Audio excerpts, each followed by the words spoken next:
You're watching the Action Sports Jax 24/7 network.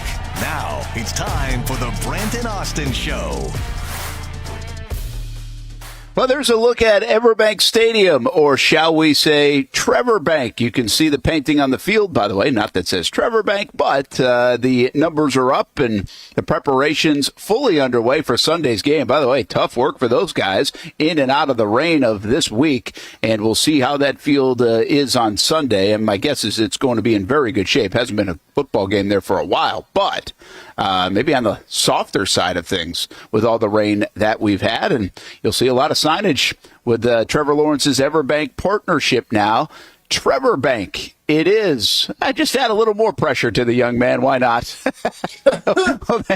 We knew it would be the house that Trevor built it someday, or we thought it could be, but it literally will be Trevor Bank Stadium. Brent Martineau here, Austin Lane in Las Vegas. Nick in the daytime joins us for the first time in a while. They let the guy take a vacation last week or something, but good to have him along for the ride. Our old buddy Jason Fitz scheduled to join us today at 11 o'clock, so we look forward to that. Kevin Sullivan, talk a little high school football, have our committed to the uncommitted segment along the way. And we really start to break down this Jags and Browns game, which I think is a fascinating matchup.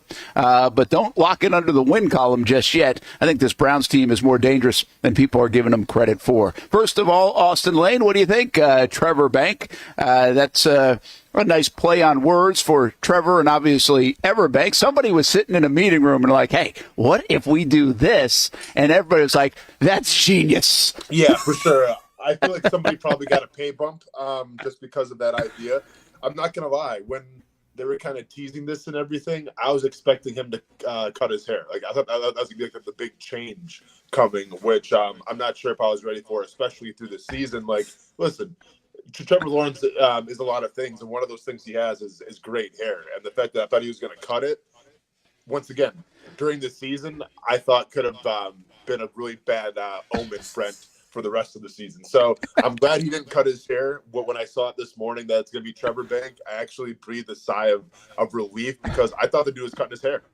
It's so funny you say that because everybody assumed when he put the social media post out there about change that's what it was, which I get. I mean, that was actually a pretty good it would be something actually if Trevor was announcing that he was going to cut his hair. That would be in its own self a little bit something. But here's what I thought. Like I thought he was gonna kind of maybe to donate it to charity or something like that. Yeah. You know, I mean, you could have did a whole big thing with it, but and you know, maybe I'm sure one day he will, but like I said, I woke up this morning in a little better mood because he didn't cut his hair. And now, you know, calling it Trevor Bank, you know, that's a great marketing ploy and everything. I'm not mad about that whatsoever.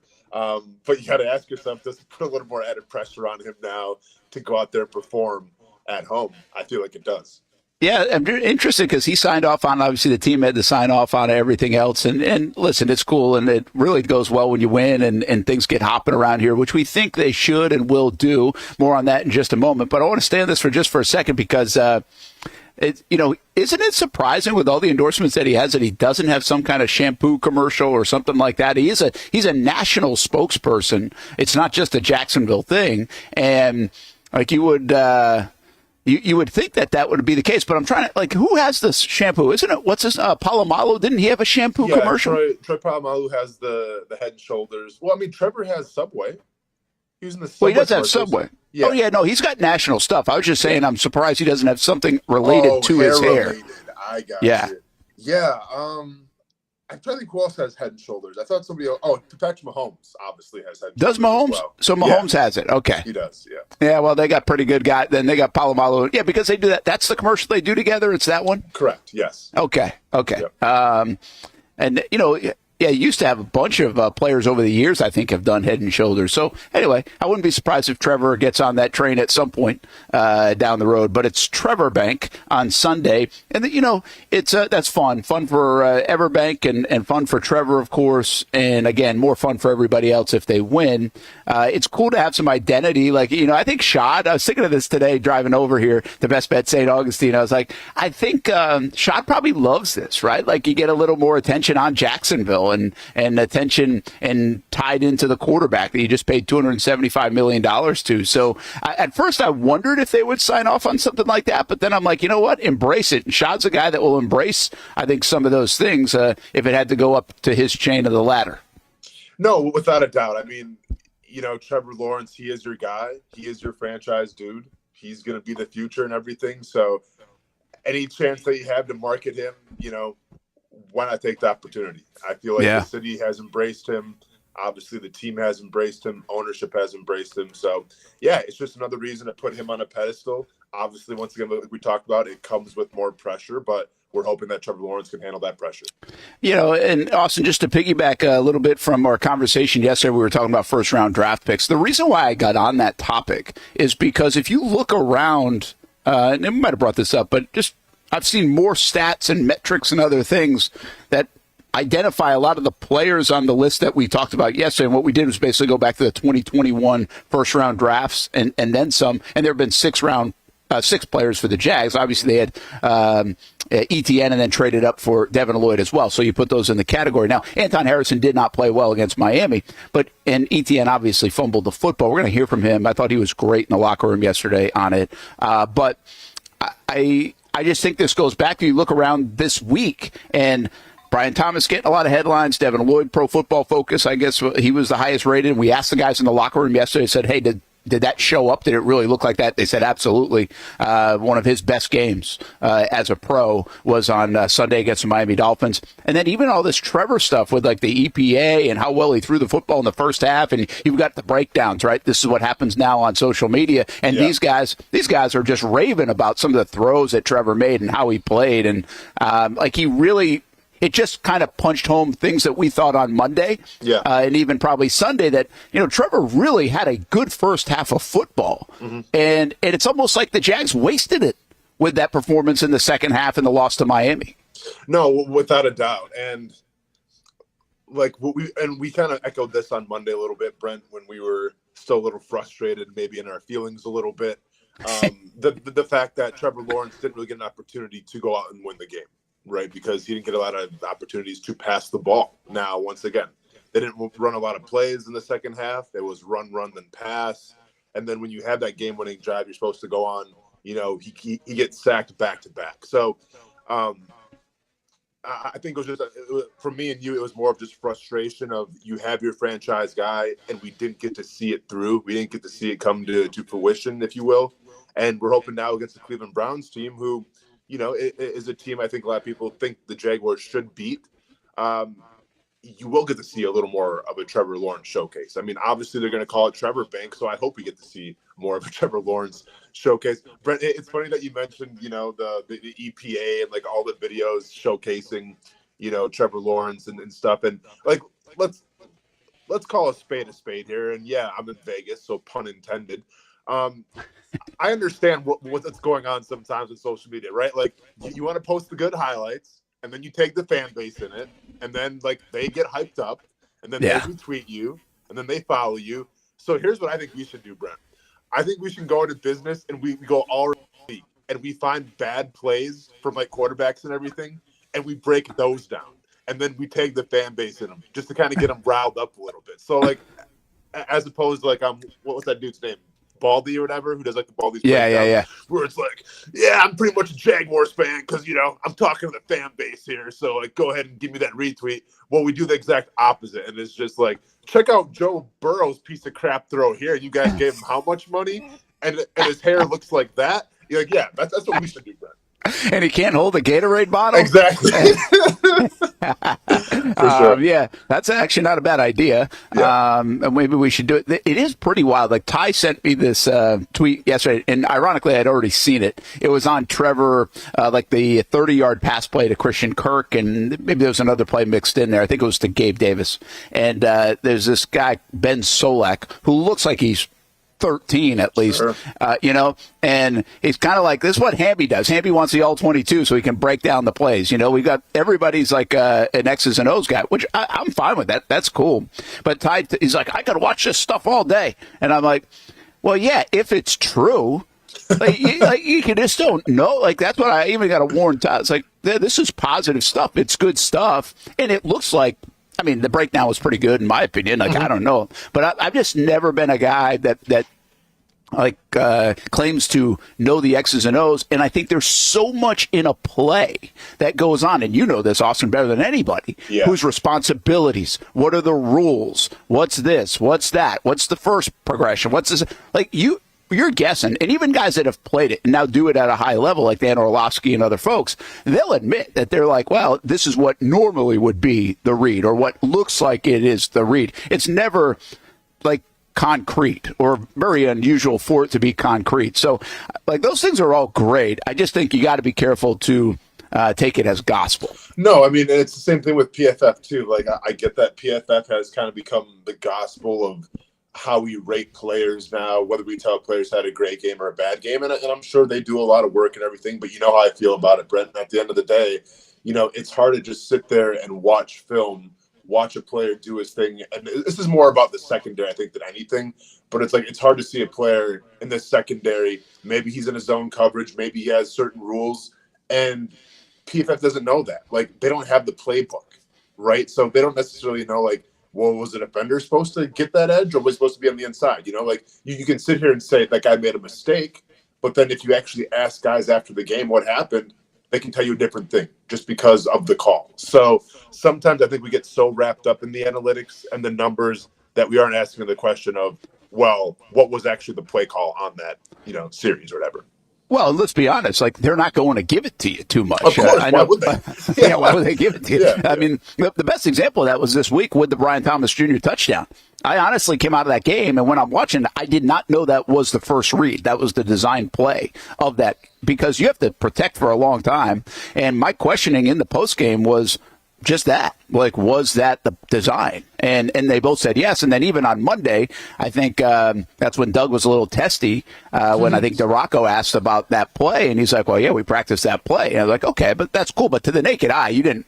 I mean, I'm not telling you didn't practice that play as like a third option, but it definitely didn't look like a first option play to bring a guy all the way across the field in that situation. But it was, and it all worked out, and that was practice to perfection right there. So I think that's where we get educated, and that's where they can help you out in the Q&A kind of part. But then the guys asked yesterday about like man-to-man versus matchup, you know, blah, blah, blah. And he's like, we'd have to go to the film room to explain that. I'm not explaining that here. Yeah.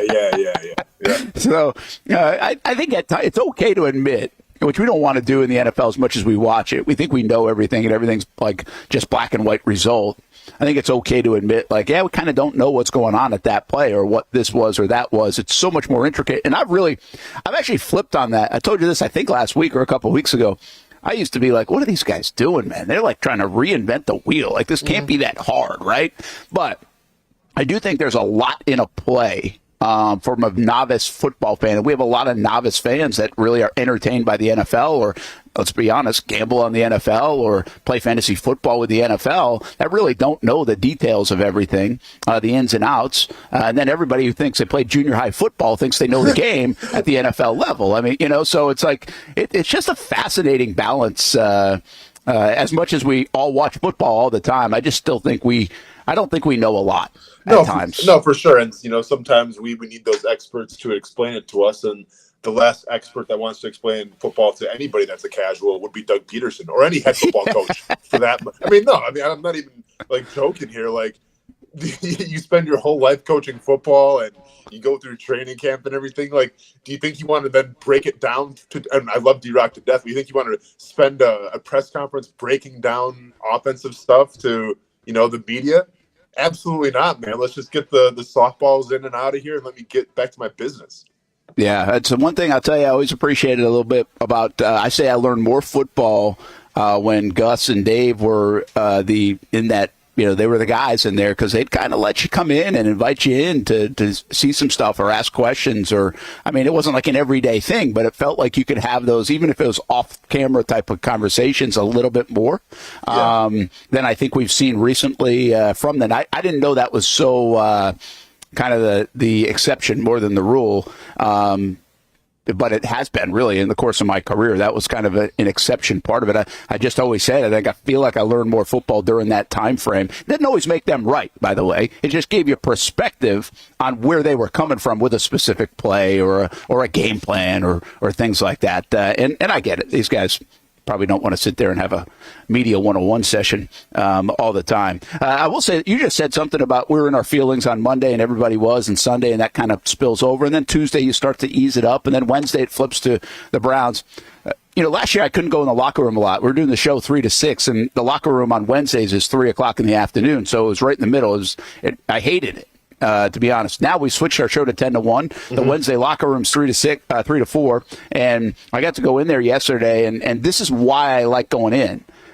You can go from, all right, the sky's falling on Sunday, Monday, even after week 1, to you get in there and you get a feel for the locker room and how they're thinking, and if they're tight, if they're loose, if they're whatever. And I was pretty impressed with the locker room yesterday, Austin. You'll hear from Etienne a little bit later, but he's not like down in the dumps, but he admitted that it stuck with him longer than 24 hours. You take a look at Evan Ingram and what he's saying, and guys like Josh, I think what they've tried to build in terms of being able to take a punch, don't blink, just bounce back. I think we're seeing that at least, or feeling that in the locker room and maybe on the practice field Wednesday. The true test will be if we feel that and see that, and they actually do that on Sunday this week against the Browns. No, and you hit it right in the head here, Brent. Like, I think one of the major benefits about being in the media and being able to tell stories is that when you get in the locker room, you can kind of check the temperature, if you will, about where the team's at. I've shared this story before back in, it would have been 2014 when I was with the Chicago Bears. There was a lot of hype going into that year. Mark Trestman, we had Jay Cutler, you had Alshon Jeffrey, Brandon Marshall, Martellus Bennett before he body slammed Kyle Fuller on the field. But you had a lot of hype in that season. And I remember when I got cut, I'm like, man, this team's going to be all right because there's a lot of energy. There's, these guys are ready to roll. I get cut. I get brought back with 2 games left in the season. And you would have thought that locker room was like a wake, Brent. It was just, wow. It was night and day. The energy was gone. There was no sense of urgency. It was just like, yeah, we're here. Let's just go about our day and then, get out. And it's crazy how that can shift within 12, 14 weeks, whatever it was. It's good that you still feel that vibe in that locker room because I guarantee, I think it's week 2, right? So every locker room still gonna be feeling pretty good about themselves, regardless of if you won or lost in week 1. There's still plenty of football to play. But when you start, and once again, this isn't the Jaguars, but I'm just saying, if you start losing games, if you start going back to back losses, then you can kind of start to see it snowball a little bit in terms of how guys feel in that locker room. So I think it's a good thing that Etienne is still pretty loose. He has to be, right? Because he's going to be counted on a lot. We talked about this yesterday a little bit, where I understand he may have lost the game. It may have been the biggest play. It wasn't the only play, but may have been the biggest play. But if we're talking about meaningful games in December and January, Travis Etienne's got to be part of that. Yeah, and by the way, they should not be freaking out after one game. I know everybody else does, and we've got the carryover, but it's good to know they're not freaking out. But again, the test of that is when they play on Sunday and then go make plays.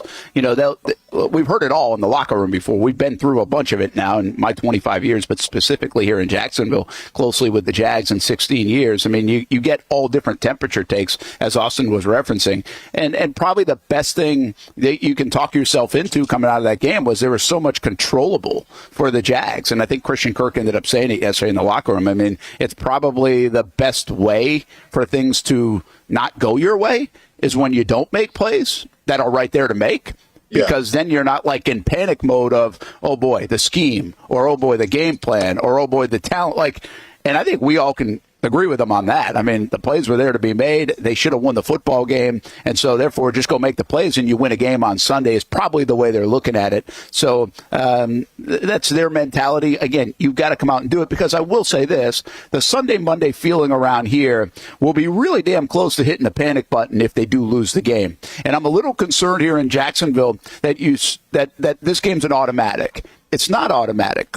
I think the Cleveland Browns are pretty good, Austin. I think Watson is not going to play that bad.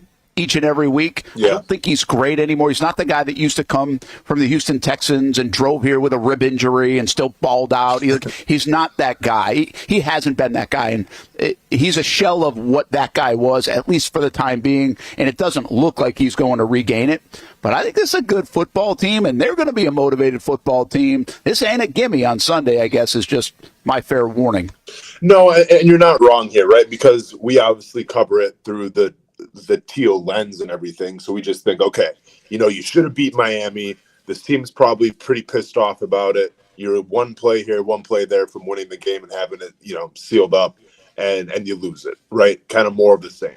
And we see the Doug Peterson press conference. He seems a little on edge for the first day on that Monday, but now he seems a little more ease, and you like to see that as well. But you just get the sense that, okay, you're at home. It's Trevor Bank. We got to win this football game. But like what we fail to realize is, well, in Cleveland, they're probably thinking the same thing as well.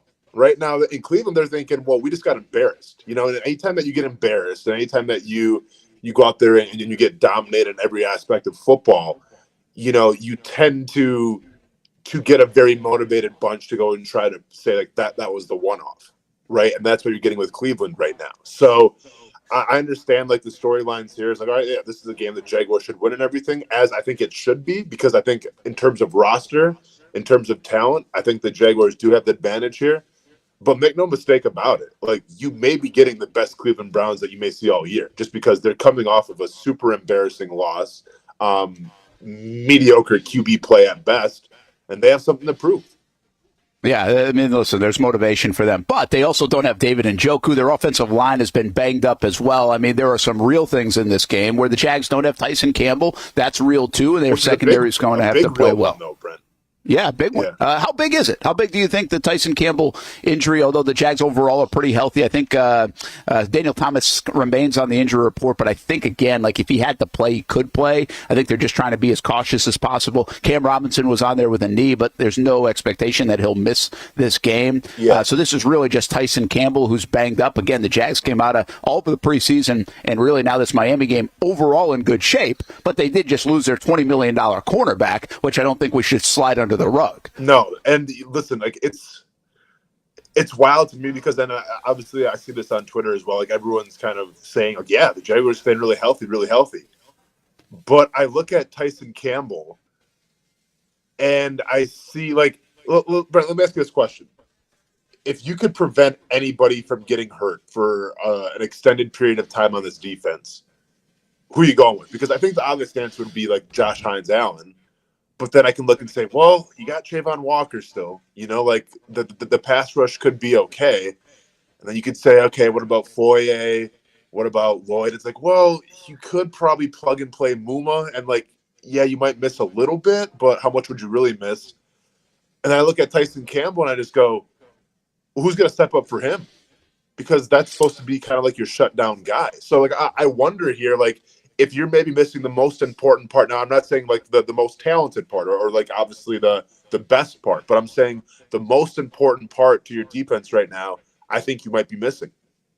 Yeah, and this is why it's under the radar. I think you just explained it very well.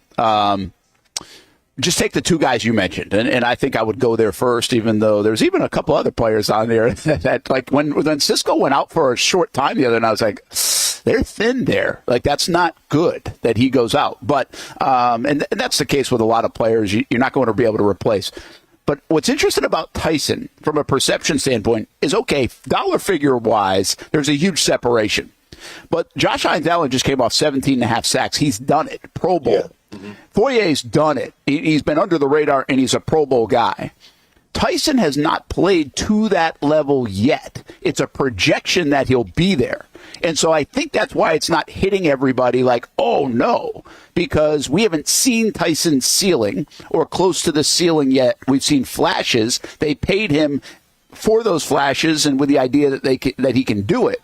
And I think that's why you even have to ask this question, Austin. But I think the hidden part of this is you're right, because the fall off is pretty major between Tyson and really everybody else. I mean, Darby's your second best guy, and everybody else is an unknown. Now, I don't hate Buster Brown out there. I think the guy's done a pretty nice job when he's actually gone out there. I like their depth, but when you take a top-level guy out, it really changes how you view their secondary. And here's why I think it is such a big deal, Brent. If you go look at the Miami game, in terms of, have you seen the man-to-man coverage rates for each team? I thought I saw they were up 70% or something, which was like 30 or 40% higher than anybody else in the league. So if you take man coverage from week 1 and you take the percentage, Detroit was in man coverage 42% of the time. Denver was second with 46% of the time. The Jacksonville Jaguars against Tyreek Hill and Jalen Waddle and a pretty explosive offense were in man-to-man coverage 73.2% of the time last Sunday.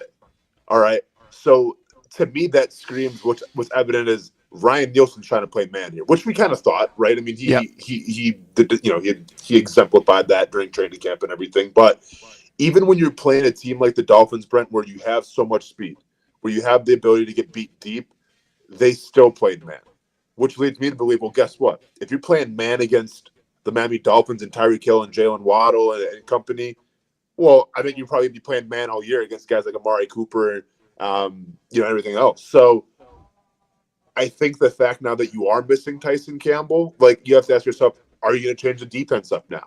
Are you going to go into more zone coverages? How confident is this defense in playing a lot of zone coverage? Because it's evident that during practice all year, during training camp, it was a lot of man schemes. It was a lot of man play. So now, like, if you're Ryan Nielsen and you probably are losing your best corner guy, do you got to change things up a little bit? Or do you just say, okay, let's go and plug and play it? Next man up, still going man coverage, and best of luck to you. Well, I don't think they're going to mix it up. I think that they actually had some really good reps and some, like, Buster Brown and Jarian Jones playing when they did, and I think they showcased some things. We said this a little bit yesterday. Doug got excited about Jarian Jones, and when he talked about him, and you don't usually hear about that, they thought he was pretty good. Like, that was like it sounded like a soundbite, like, yeah, he did a nice job. But when coaches say that after a kid's first game, you're like, oh, they really like that. Like, you can bump that up a couple of notches without being dramatic. And so I guess my question for you is, like, I kind of like Buster Brown. I don't know how he's going to look in 60-plus reps, but I like what he did against New Orleans. I like what he did last year when he had to come in there and played a significant amount of football. Overall, I did not think he was a bad player. I think he's a kind of a growing player, a blossoming player for them. They've developed him a bit, too, to, I would think, hopefully even be better this year. But Jarian Jones, with what was said from Doug and also some of the performance, do you go with him on the outside, Austin? Do you go Brown or Jarian Jones? Yeah, I mean, that's a great question as well. I would probably lean a little more towards Buster Brown just because there is a little experience there. But listen, I'm not privileged to go to every single practice.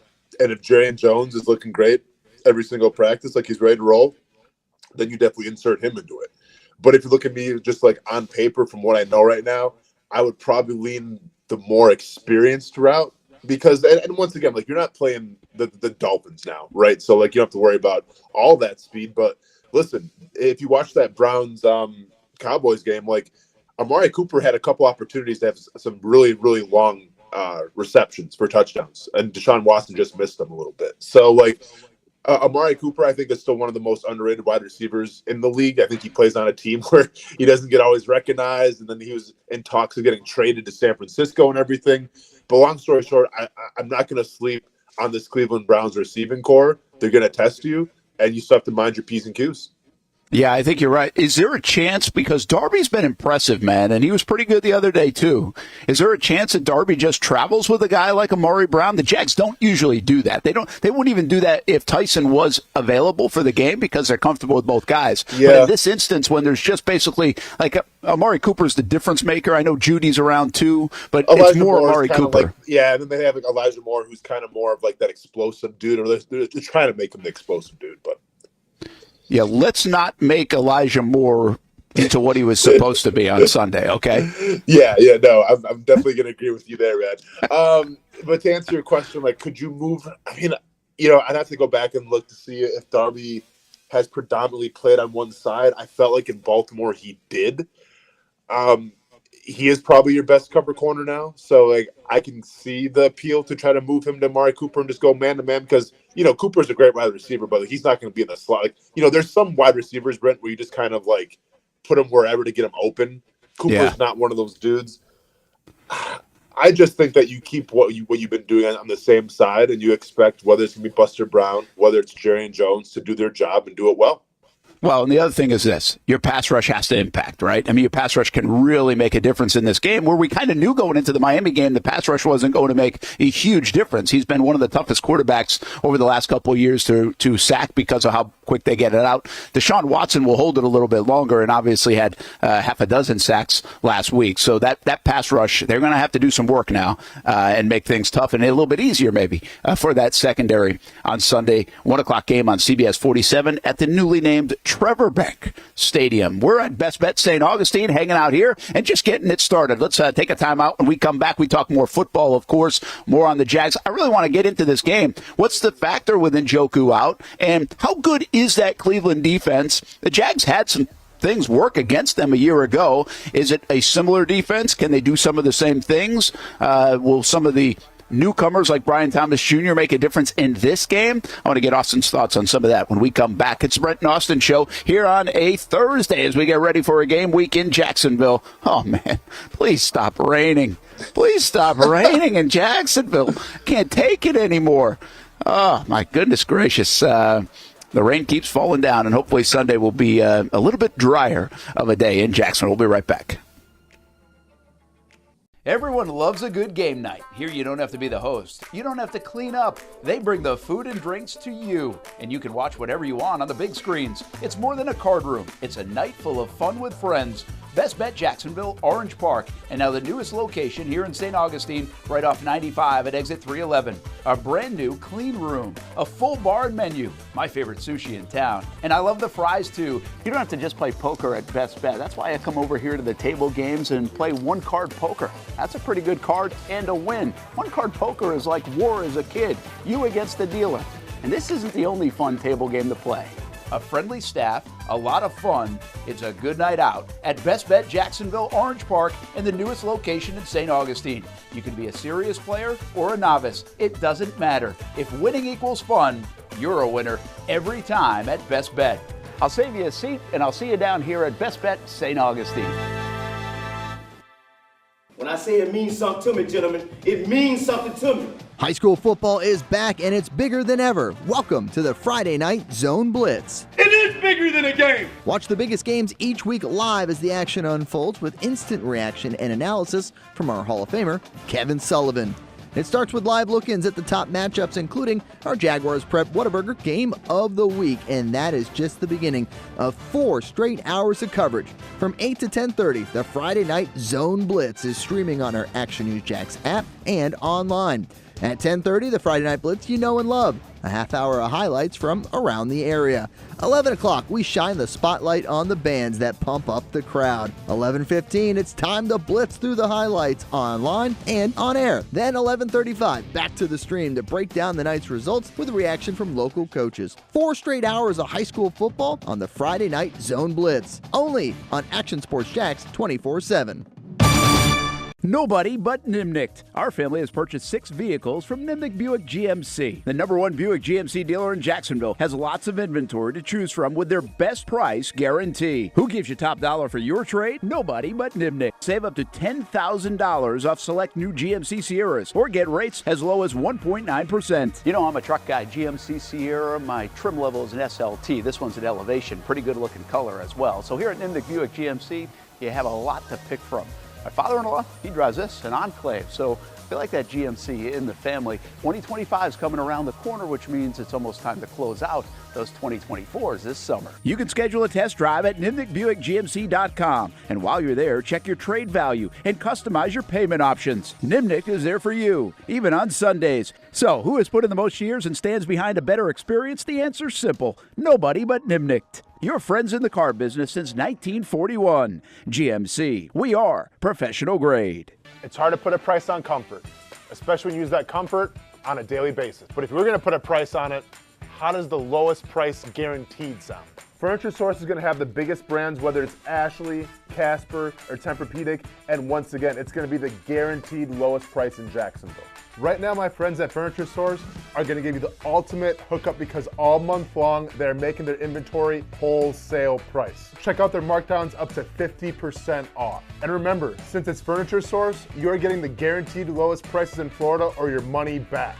Don't have the cash on you right now? It's no worry. Shop endless options to suit your style and budget and enjoy 36 months off with no interest financing. Why use your money when you can use theirs? Whether it's beds, couches, tables, or chairs, Furniture Source is going to have exactly what you're looking for. Shop the lowest prices in Jacksonville guaranteed. Find the location nearest you at FurnitureSourceJacks.com. It's a new logo, new branding. With Bold City Heating and Air, it's an old school approach. One of the few locally owned and operated air conditioning businesses left in Jacksonville. It's hot, Florida in the summer. You can't do much to avoid it, but you can keep cool with Bold City Heating and Air. It's every customer counts kind of service, from when these trucks have pulled up to my home over the last couple of years and when they pull into your driveway as well. From communication to pricing to the actual service, everyone at Bold City Heating and Air cares about you. You know who is coming to your house. You know they will be well trained and they will respect your home. Air conditioning convenience at BoldCityAC.com. Stay cool while it gets hot. Bold City Heating and Air can help. Don't get caught sweating all summer. BoldCityAC.com. And they have financing to help. New systems starting at $110 a month and $50 off any repairs. Stay safe, stay comfortable with Bold City Heating and Air at BoldCityAC.com. Homegrown in your hometown. Welcome back to the Brent and Austin Show, streaming on the Action Sports Jax 24/7 network. Well, there's a look at the lineup on the Action Sports Jax 24/7 network. It's really not it's just a cool little fun graphic of all the different shows that we do have, and you can see, and that includes all the shows on TV that do play live, like Jaguars All Access tonight. I think that one plays live. As I say that one might. No, it does. It does at Fox 30 at 7 o'clock, and then you can see it live here on the Action Sports Jax 24/7 network. Some of those shows, like Access and anybody else on here, College Football Tonight, those shows won't replay necessarily on the network, but they do air live for you out-of-towners. And there's something else that's not on here. At 1 o'clock today, we start a new show called The Locker Room, where basically we take a bunch of the interviews from yesterday in the locker room, put it all together, and you get to see a half hour worth of what the Jags are saying from the locker room. So we're excited about keep growing some of these platforms. You can get more Jags content, more high school content, more everything content with us here with Action Sports Jax and the 24/7 network. You find it at actionnewsjax.com and the Action News Jax app. So in town, out of town, always a place to go. And for a lot of these shows, not all on social media. So I know you can watch our show each and every day on social media, but not all the time for some of these shows. Brent Martineau here at BestBet St. Augustine. Always a good place to be. Tell you about some of the fun things they have coming up here in just a little bit. And Austin Lane, who's moved hotels, but his picture has stayed the same out there in Las Vegas. And Nick is back in the studio, and Nick should have saved it for airtime, shouldn't he have, Austin? Man, so, I was excited. New hotel, better Wi-Fi. I'm in a hotel with a sports book, Brent. Life is getting better. You know what I'm saying? And I thought we could display the video today from my cell phone, but unfortunately it's still a little grainy. And when we went through Nick in the daytime, a.k.a. the human enigma, he said that I look like Wallace and Gromit. Now, for those of you younger people that are listening, Wallace and Gromit used to be this claymation cartoon, I think from the British. Well, that was from like the 1950s. And of course, of all the things that, Nick could compare me to, he did compare me to Wallace and Gromit and said that it was a staple growing up in his house. Now, last time I checked, I'm pretty sure Nick is like in his 20s. The guy eats chicken nuggets. The guy eats Crocs and everything. I don't think he served in a world war. So how Wallace and Gromit is a staple of your childhood, Nick, that people want to know. How did that work? Y'all can hear me, right? Yeah, I can. Yeah. Okay, cool. I just want to make sure. It was somehow like on TV. I remember watching Thomas and the Tank Engine, so maybe it was playing on the same channel and it was just cycling through. But like that, and there were other like stop motion claymation stuff, like movies that were just prominent in my life as a kid. And I've always thought like Wallace and Gromit are hilarious. And also, I just have. I'm like, my parents are a bit older. All of my siblings are a good bit older than I am. So maybe I'm a bit of an old soul. Plus, my grandfather was in the house. So, like, I grew up with all sorts of old cartoons. Like, the old Disney, like the old Disney. So you had the other Tom and Jerry, the old Scooby-Doo's, like the really old classic stuff. Now, pause. I think, like, the original Scooby-Doo knew enough that it's not on the level of like Tom and Jerry. I'm not trying to date anybody in the show by accident. What I'm saying. Oh no, the mission accomplished. But here's my thing, because listen, man, I grew up with my grandparents as well, Nick. All right, I lived with my grandparents for would have been like 6 or 7 years. Okay, that meant that we're watching 60 Minutes. Okay, I watched 60 Minutes too. We're watching, the CBS morning, special thing where it was like the sun. CBS Sunday morning. CBS Sunday morning. Yeah, but I remember that giant sun. And they used to show the sun like in different paintings and stuff. I'm like, oh, here comes the sun. Looks really cool. Really, really boring show though. That's what I grew up with. So like, did you have VHSs? Were you watching PBS? Like, how? I still can't comprehend. Yeah, in the middle of Tennessee. On the back end of the VHS. Pause. I'm also Okay. I'm gonna eat my words here. This shot actually does look good enough. So we now have Lane actually on the show. Now you gotta, maybe the little box in Ninja was what I don't like it, but it looks actually a lot better here. It does. No, you go. Like you made Wallace an appearance. Welcome back. This isn't AI, man. This is still me in Vegas. I know. Hey, Nick, I'm trying to scoot. Okay, I have to remember it's mirrored, so. I'm trying to help you here, buddy. So just give me a second. Give me a second, please. This is working on your sparring. Yeah, exactly. The head movement. Oh, man. All right. By the way, since we have Nick, just real quick, another trip to New York City last week. What are you, a regular now? New York. Not New York City. Still haven't checked that one off. This time it was a little bit east of Lake George. So we were pretty much on the Vermont state great line. spot. Oh, fantastic. Yeah, where were you? What town? So we were 10 minutes away from Pulteney, Vermont. So right on the state line. If you're looking 45 minutes east, we're really not in the town. It's just kind of out in the sticks. There's a guy in the comments about the tattoo. But yeah, so we were 10 minutes from the state line. It was that's a good spot. Yeah, it was beautiful. The weather was great. Nice and cool. It was so good. Yeah, Lake George up in New York, up above about an hour and a half north of Albany is a fantastic spot in that whole area. So glad you got away. Yes, that is Tennessee volunteer fan Nick. Nick is the guy that said he was going to get all those tattoos. We're working on the Pat Summit tattoo for Nick. So, yes, that is him. And now maybe Wallace and Gromit tattoo. How many people would have that? Just like a collage. Hold on, I can bring myself on here real quick. Even like a collage. Oh, wait. No, I lost Austin's picture. Cool. Well, fantastic. We'll hold for now. And look, a little bit of different here. No, like orange on orange. Yeah, I like that. Today. But like a collage of Wallace and Gromit. That looks and all good. sorts of British cartoon shows. That is a good look on you right there. Yeah, I had to change it up. We're back in the season. Fashionista. I'm not much of a fashionista, but I feel like the teal with the burnt orange really pops really nicely there. Not burnt. Looks a little burnt. Looks a little well done. It's not. Hold on. He took a looks a little well done. Now we're cooking. He took we got the picture back. Looks a little pan-seared. Yeah. Pan-seared. Now look. Good. I'll take the burnt orange. I guess they're doing pretty good. Man, I need to find you a freelance Brett Martineau around here because I'm looking like an emo person right now with this lighting. I need to do something different here, but whatever. It is what get yourself a ring light, $30 or something. You'll be good. Actually, it doesn't look bad, really. I think it looks pretty good. The Tennessee Volunteers, by the way, are playing well. More on the Stadium Pulse tomorrow with Nick and Jason Hamby at 9 o'clock right before our show every Friday. And then more Nick's all over the place. Saturday morning with Casey, 10 to 12, little betting lines and more college football. So the Action Sports Jax 24/7 network has Nick littered with it.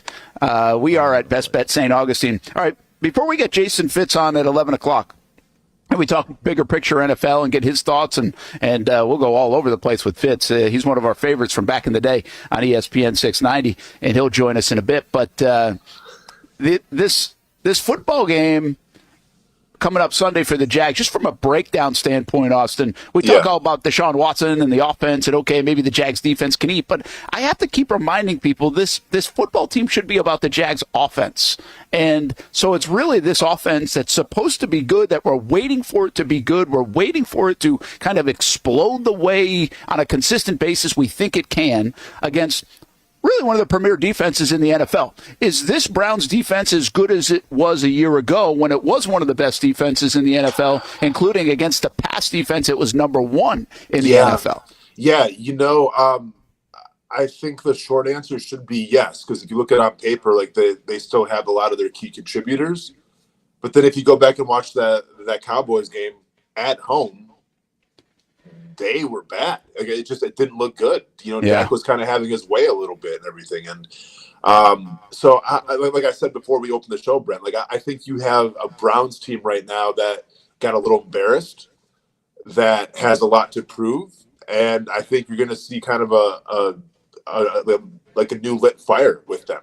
I mean, like I'll be honest, I would rather take on a Cleveland Browns team right now that played in a close game, or even maybe beat the Dallas Cowboys, that they're maybe kind of fold themselves a little bit, as opposed to a Cleveland Browns team right now that got their butts kicked and embarrassed at home. Like, because listen, I've been on them, and when it comes to getting your butt kicked, sometimes, I've lost a lot in the National Football League, and I know how that goes sometimes. But I always know that when you get embarrassed, especially at home, like the course correction then is to like practice harder, to drill more, to study more, so it doesn't happen again.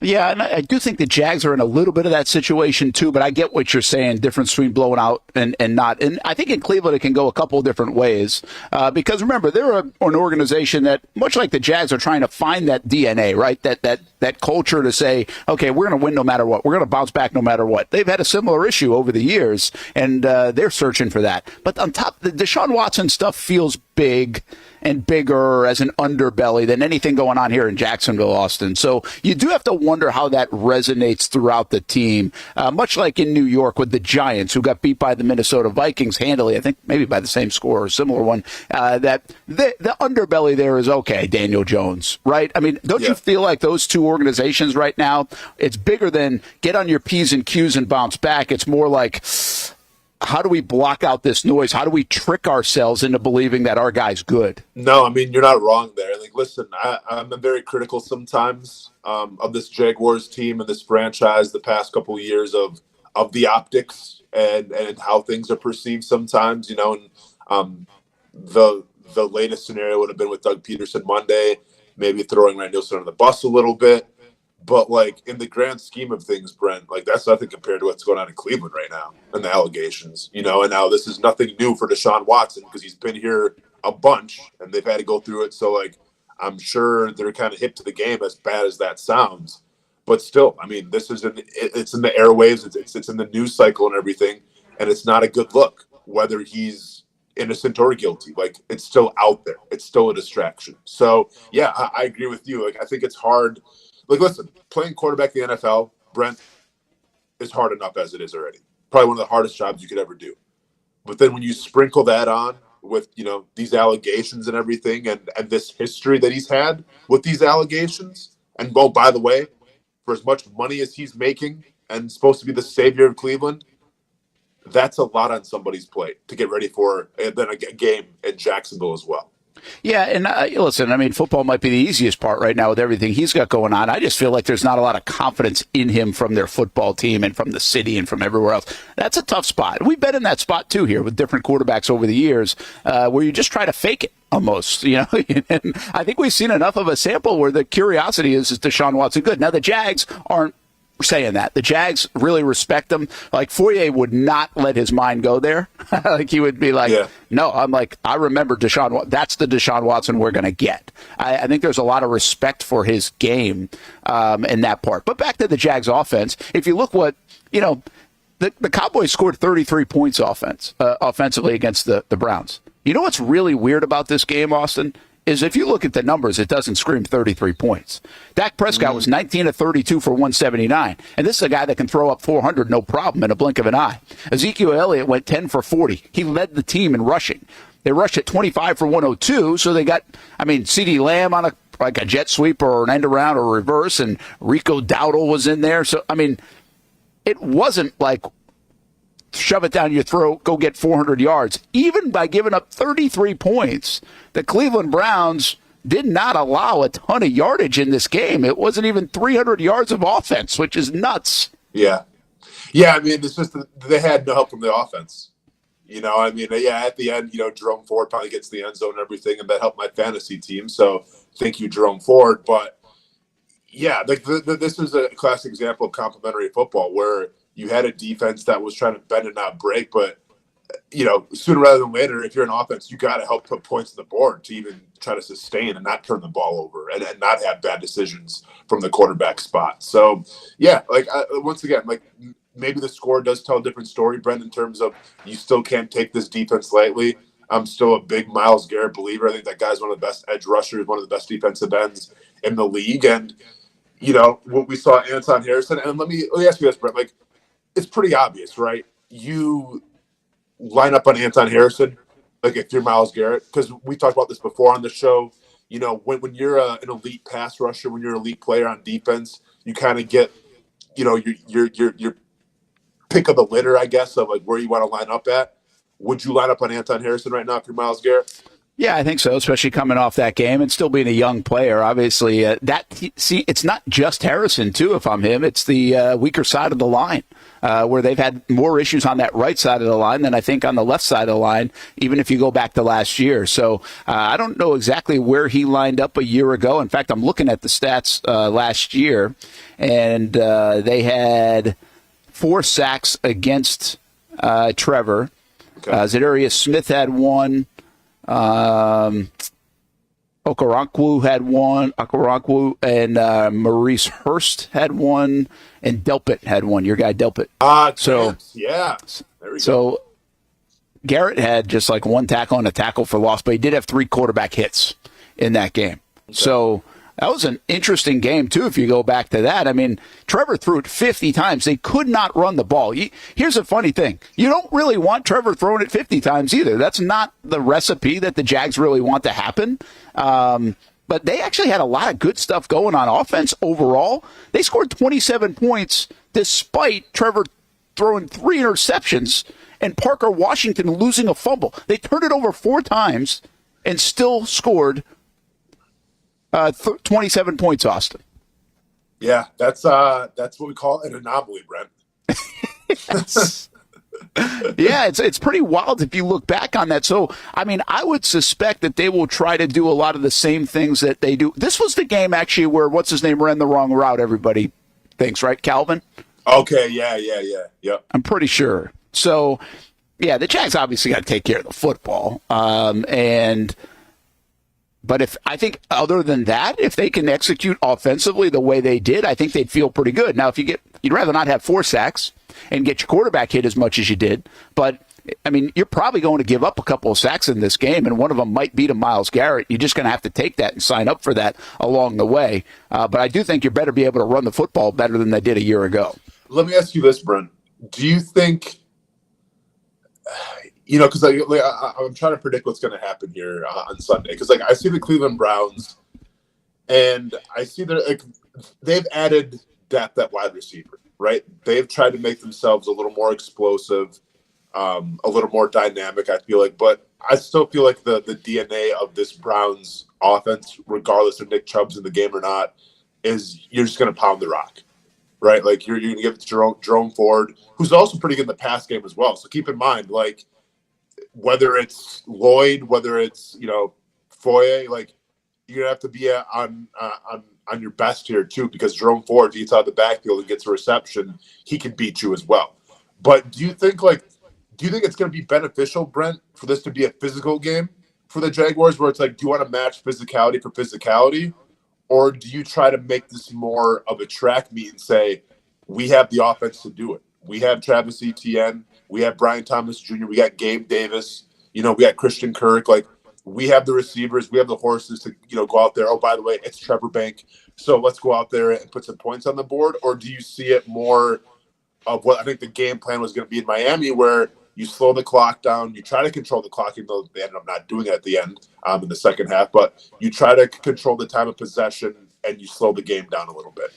Yeah, it's an interesting mental gymnastics there on that question. I've been back and forth ever since you started phrasing the question and idea, just in my own mind. I would say I think the MO is the Jaguars are going to try to play physical because they've been preaching it all offseason in camp and everywhere else. So I think they want to go there first and establish that as much as possible.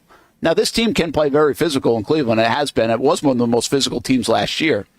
So, but then if you want to break from that, Austin, like, I don't know if that makes sense to break from that and want your offense on the field in an explosive way and get us the ball back again, because the best part of this Cleveland team is their defense. Like, Cleveland, if you had to sign up for what Cleveland should do, Stefanski should do, it would be run the football, take care of the football, and get your defense on the field a lot to make them make the plays that could change the game.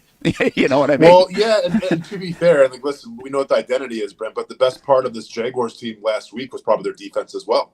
Yeah, I know it. I don't know. I don't know how this game is going to play out. That's not a good answer. But listen, the Jags have a lot of confidence in their offense. I think it's going to be it's actually going to be a pretty similar game plan to Miami, without as much caution to the other team's offense. So yeah. They had explosive plays. We know they were number one in the league with percentage of explosive plays. They actually ran the football for 130 yards. If they don't go 2 for 10, and if they, from third down conversion, and if they don't fumble going in, and they catch another ball or two, it's a rout against Miami. So if I'm Jacksonville, and if I'm Doug, I'm kind of copying a similar script. Well, why change it up? I think your plan worked. Now you got to execute it a little bit better. It's kind of funny because I feel like these two teams right now are very similar, Brent, where if I'm game planning for the Cleveland Browns, like, I want to get them in fast situations. I don't want to give Jerome Ford confidence. I don't want to give the run game confidence, because you saw, listen, I understand Micah Parsons is one of the best pass rushers in the league, but last time I checked, you have two of the best pass rushers in the league with Josh Hines-Allen and Trayvon Walker.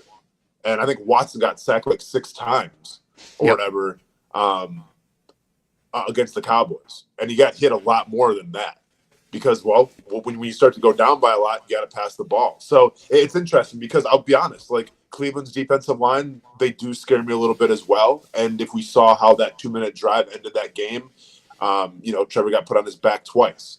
So, yeah. I don't want to see Trevor Lawrence take unnecessary damage if we don't have to. So you can run the ball a little bit more.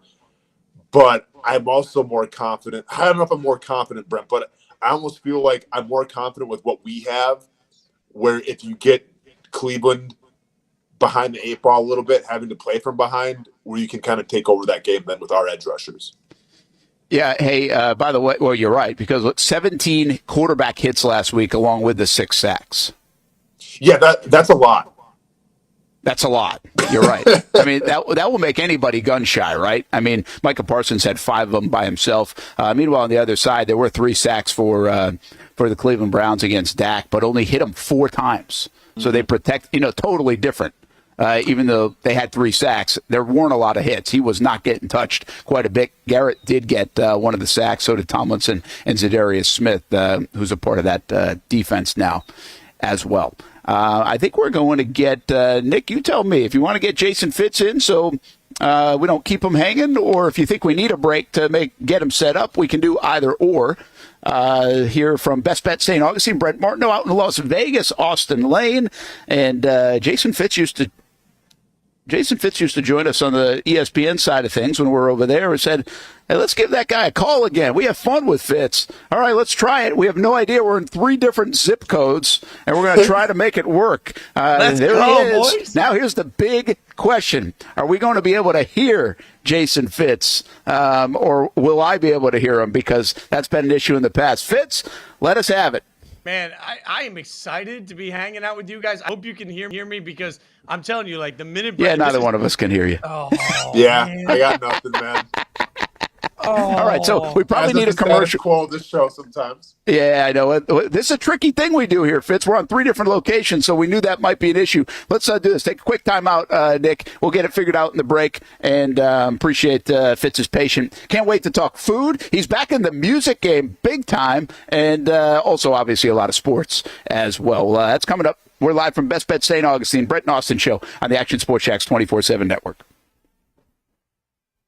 If you don't see a pit, it ain't legit. When you hear that, you think Bono's Pit Barbecue, a staple in Northeast Florida now for 75 years. A place that feels like home with friendly service, a meeting place for friends, family, or business occasions. On the menu, the corn nuggets are a favorite in our house, but there's something for everyone. Sandwiches, platters, salads, sides, desserts, and family feasts. You see Bono's all over the place in Northeast Florida. You know, there are almost 20 locations in the Jacksonville area now, so stop on by, sit down, and dine in with Bono's. You can also take it to go. There are drive-thrus in many of the locations, and they have delivery options too. Just download the Bono's app to make things easy. I signed up for the loyalty program, and you can too, to get special offers. If Jacksonville is home, few things feel more Jacksonville than Bono's Pit Barbecue. Celebrate 75 years and many more to come. Bono's Pit Barbecue. If you don't see a pit, it ain't legit.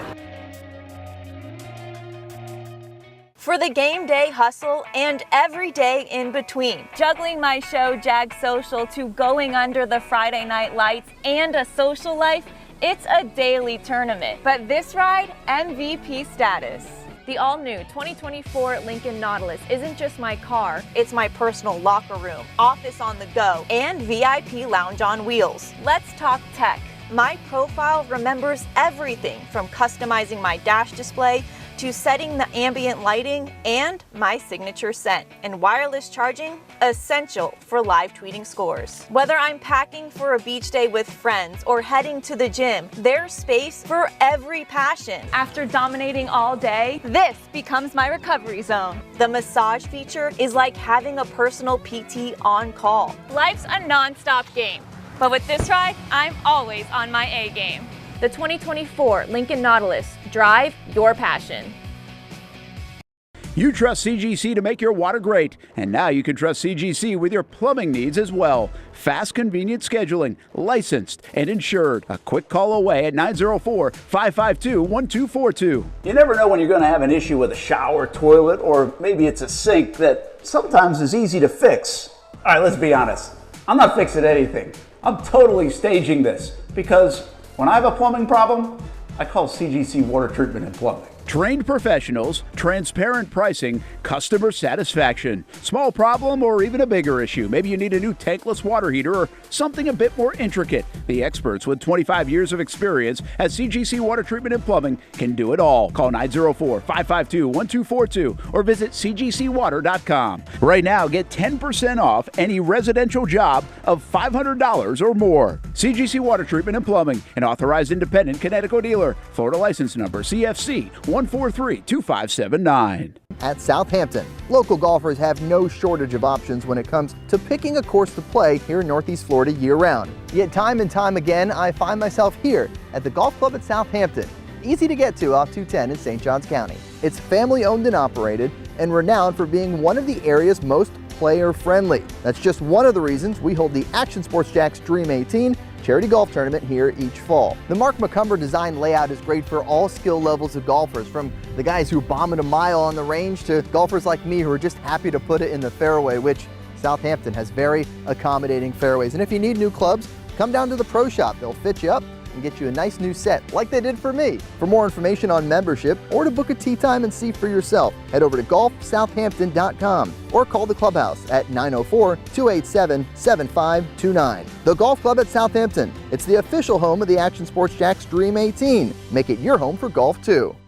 It's the place we party in football season with Jaguars All Access. Welcome to Spring Sports Brewery, everybody. Say hello to our guest tonight. That is Trevor Lawrence. You can bring your party or event to Spring Sports Brewery in Springfield any day and any time. Rehearsal dinners, corporate events, birthdays. Here at Strings, you can enjoy the inside area and the outside area. Good for any weather, good for any occasion.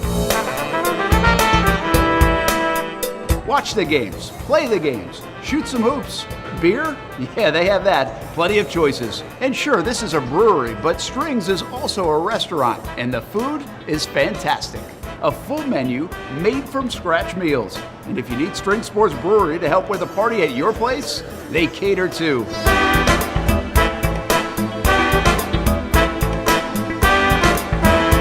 Family, beer, food, sports. Spring Sports Brewery in Springfield.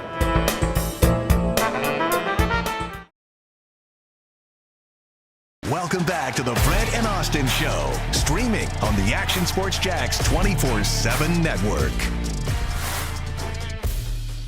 Hi, welcome back. Everbank Stadium, newly named Trevor Bank Stadium this morning with the announcement of Everbank and Trevor Lawrence's partnership. And there you see the rain. We'll wonder if it's a mutter on Sunday because all the rain we've had in Jacksonville now going 10 days straight of rain, which is just... It's crazy, man. It's wild that you've been gone the whole time. You've been out in Vegas, which ironically in the desert of all things this whole time. And it's like the annoyance factor is nuts. Like I don't get mad very often, but like I'm almost to the point where I'm mad about the rain. And some of this has to do with the idea that we have a golf tournament coming up Monday, as I said yesterday. And so far, we're still on for the golf tournament. But I think I'm getting to the point where there's a chance that we might have to move it. It just might be too wet out there. We might not be able to make that call until the weekend. Top Golf, here we come. Top Golf. Yeah, we moved the tournament to Top Golf. That's going to be a bad idea. But, yeah, it's just nuts, all the rain. And now, we're not getting like the 3, 4, 5 inches of rain in a day like we got couple weeks ago, but I think this place is just so saturated. Even if we get a little bit of rain Saturday and Sunday, I wonder what the field conditions are going to be for this Jags game. And I don't know. I don't like when games are played in weather like that. Like I'm almost rather them played in snow. You kind of know how the game is going to go, but I don't love when it's played in rain because I think fluky things happen in rain. And I don't think we'll get like the Philadelphia game kind of rain, which was just on a different level. Yeah. But I think the Jags are the favorite here in this game. So, well, they are by Vegas standards, but I think they're the better team. And I don't want Cleveland getting back into the game because somebody couldn't hold on to a football because it's raining. You know what I mean? No, for sure. I mean, a few things here. First of all, I mean, yeah, being in Vegas, Brent, I haven't seen a cloud in 2 weeks. Seriously. Don't even know what clouds are anymore. Like there is nothing that is thriving or living here in terms of plant life. Well, the only thing that's thriving here is, well, I guess it's probably dying too, or a lot of people's hopes and dreams when they put that 18 parlay down, which I saw at the sports book last night. Thank God I was thinking about, the Milwaukee Brewers. I liked it, a little juicy.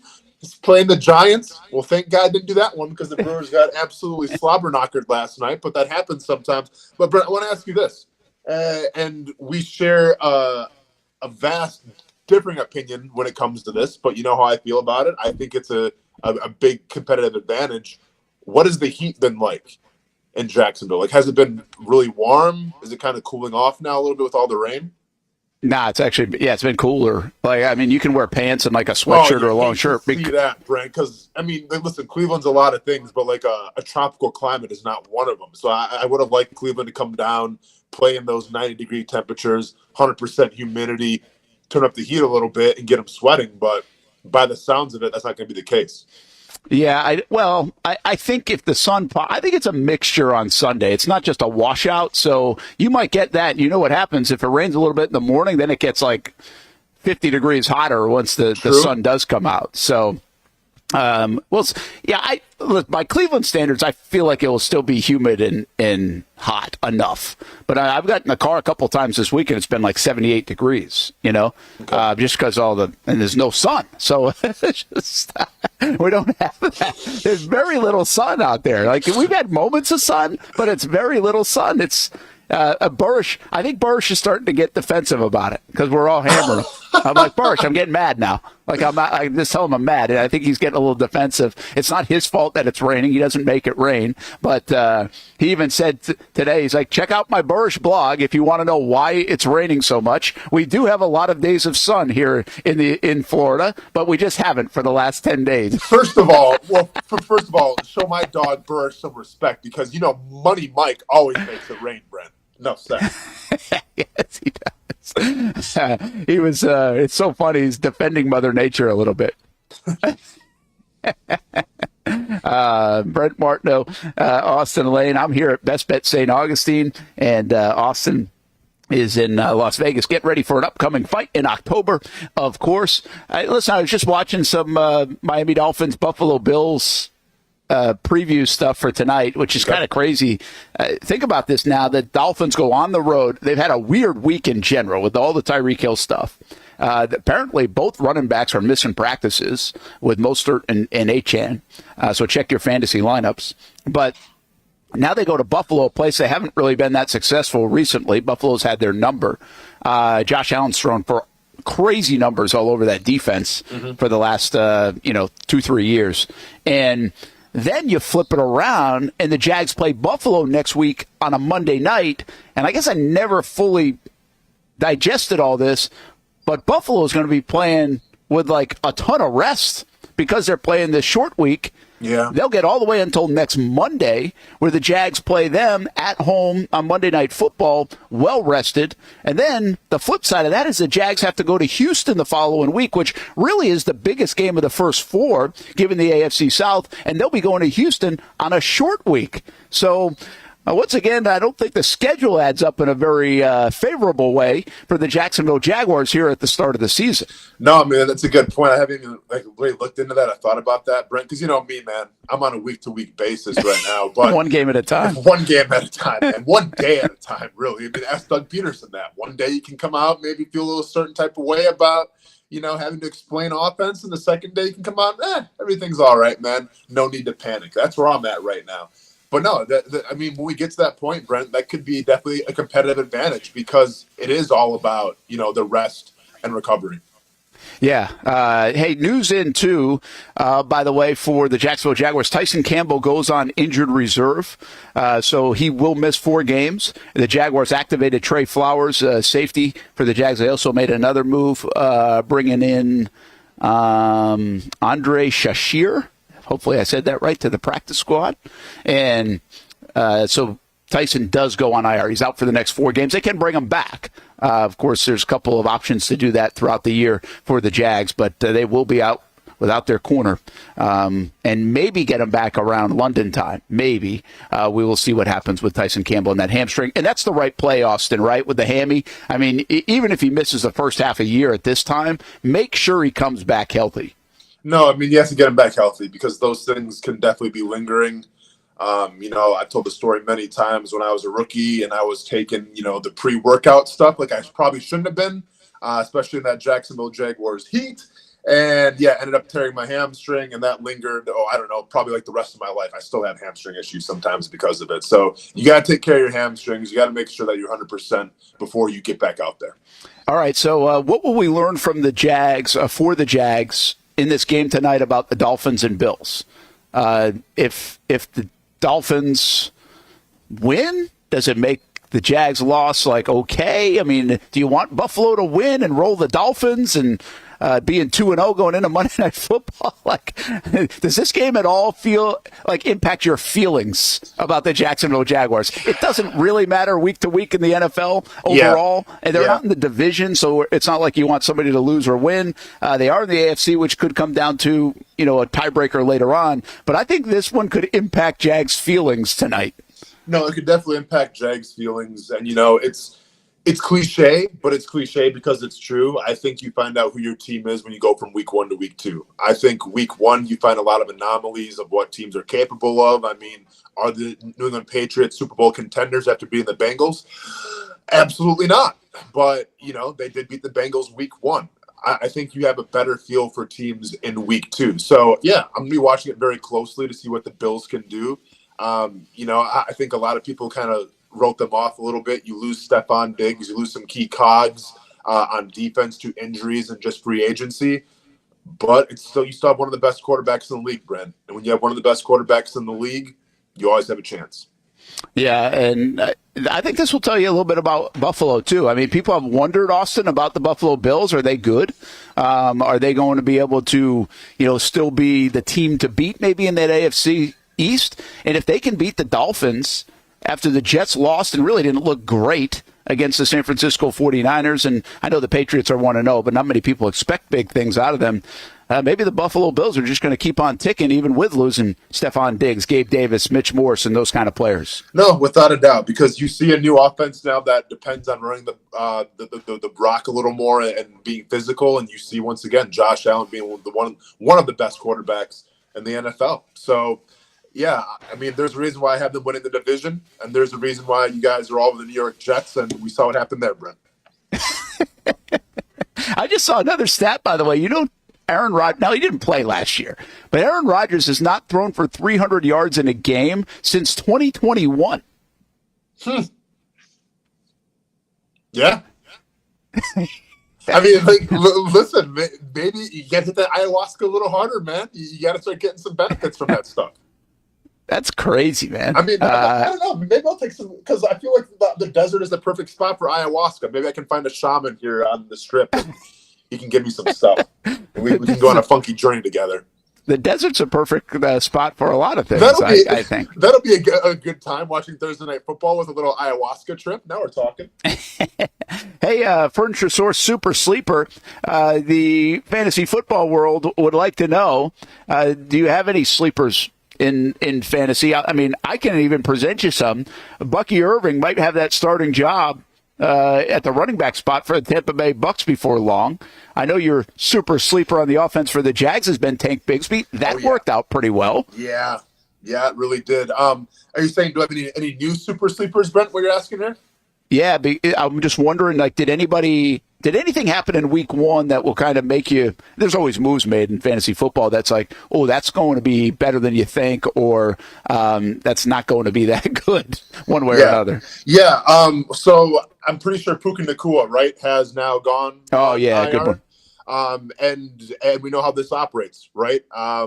Whoever the 2 wide receiver is for the Los Angeles Rams, go ahead and get on that immediately. So I'm sure the guys already taken. I can't remember who the 2 wide receiver is now that Puka's gone. Probably Demarcus Robinson, right? That's a good question. Probably Demarcus Robinson. Yeah. I think they have Tyler Johnson as well. And the only reason I know that is because I grew up with the Tyler Johnson, so I know he's on the Rams. But I think Demarcus Robinson now kind of elevates himself to be that 2 receiver. And like I said, anytime you have a Sean McVay offense, you got to take those receivers. Yeah, it's that Puka Nacua injury is pretty significant, although the Rams do look pretty good. The other thing from around the NFL standpoint is San Francisco looked so good. I think you brought up to me, Devontae Adams said they're the best team in the league. Yeah. I mean, do we know that right now? Can you make that? Week 1's so goofy, right? The Patriots win, the Bengals lose. We don't think that's going to play out that way through the course of the season. But then you get a team like San Francisco who's been really good for 4 straight years. They don't even play Christian McCaffrey. They had all the turmoil, if you will, off the field of the Ayuk and Trent Williams stuff, and they got that settled in. And then, boom, they don't miss a beat. They look dominant. Are they clearly the best team in the National Football League? I think the second best team right now in the National Football League, because I'm still going to give my respect to the Kansas City Chiefs. My Super Bowl winning Kansas City Chiefs, my prediction, just because I think they beat the better team in the Baltimore Ravens. And I think they should. I mean, and listen, it was super impressive to be out your best player in San Fran and still dominate like you did. So make no mistake about that.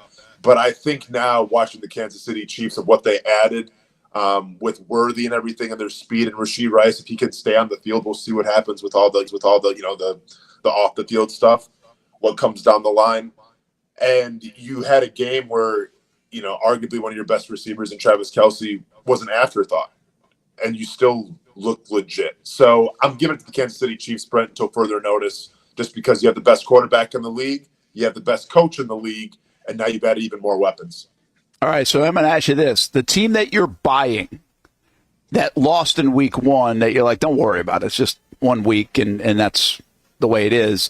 Of the teams that we thought would be pretty good, let's take like the Rams, right? The Falcons lost. The Packers lost. The Jags lost. The Ravens lost, and the Bengals lost. And the Jets.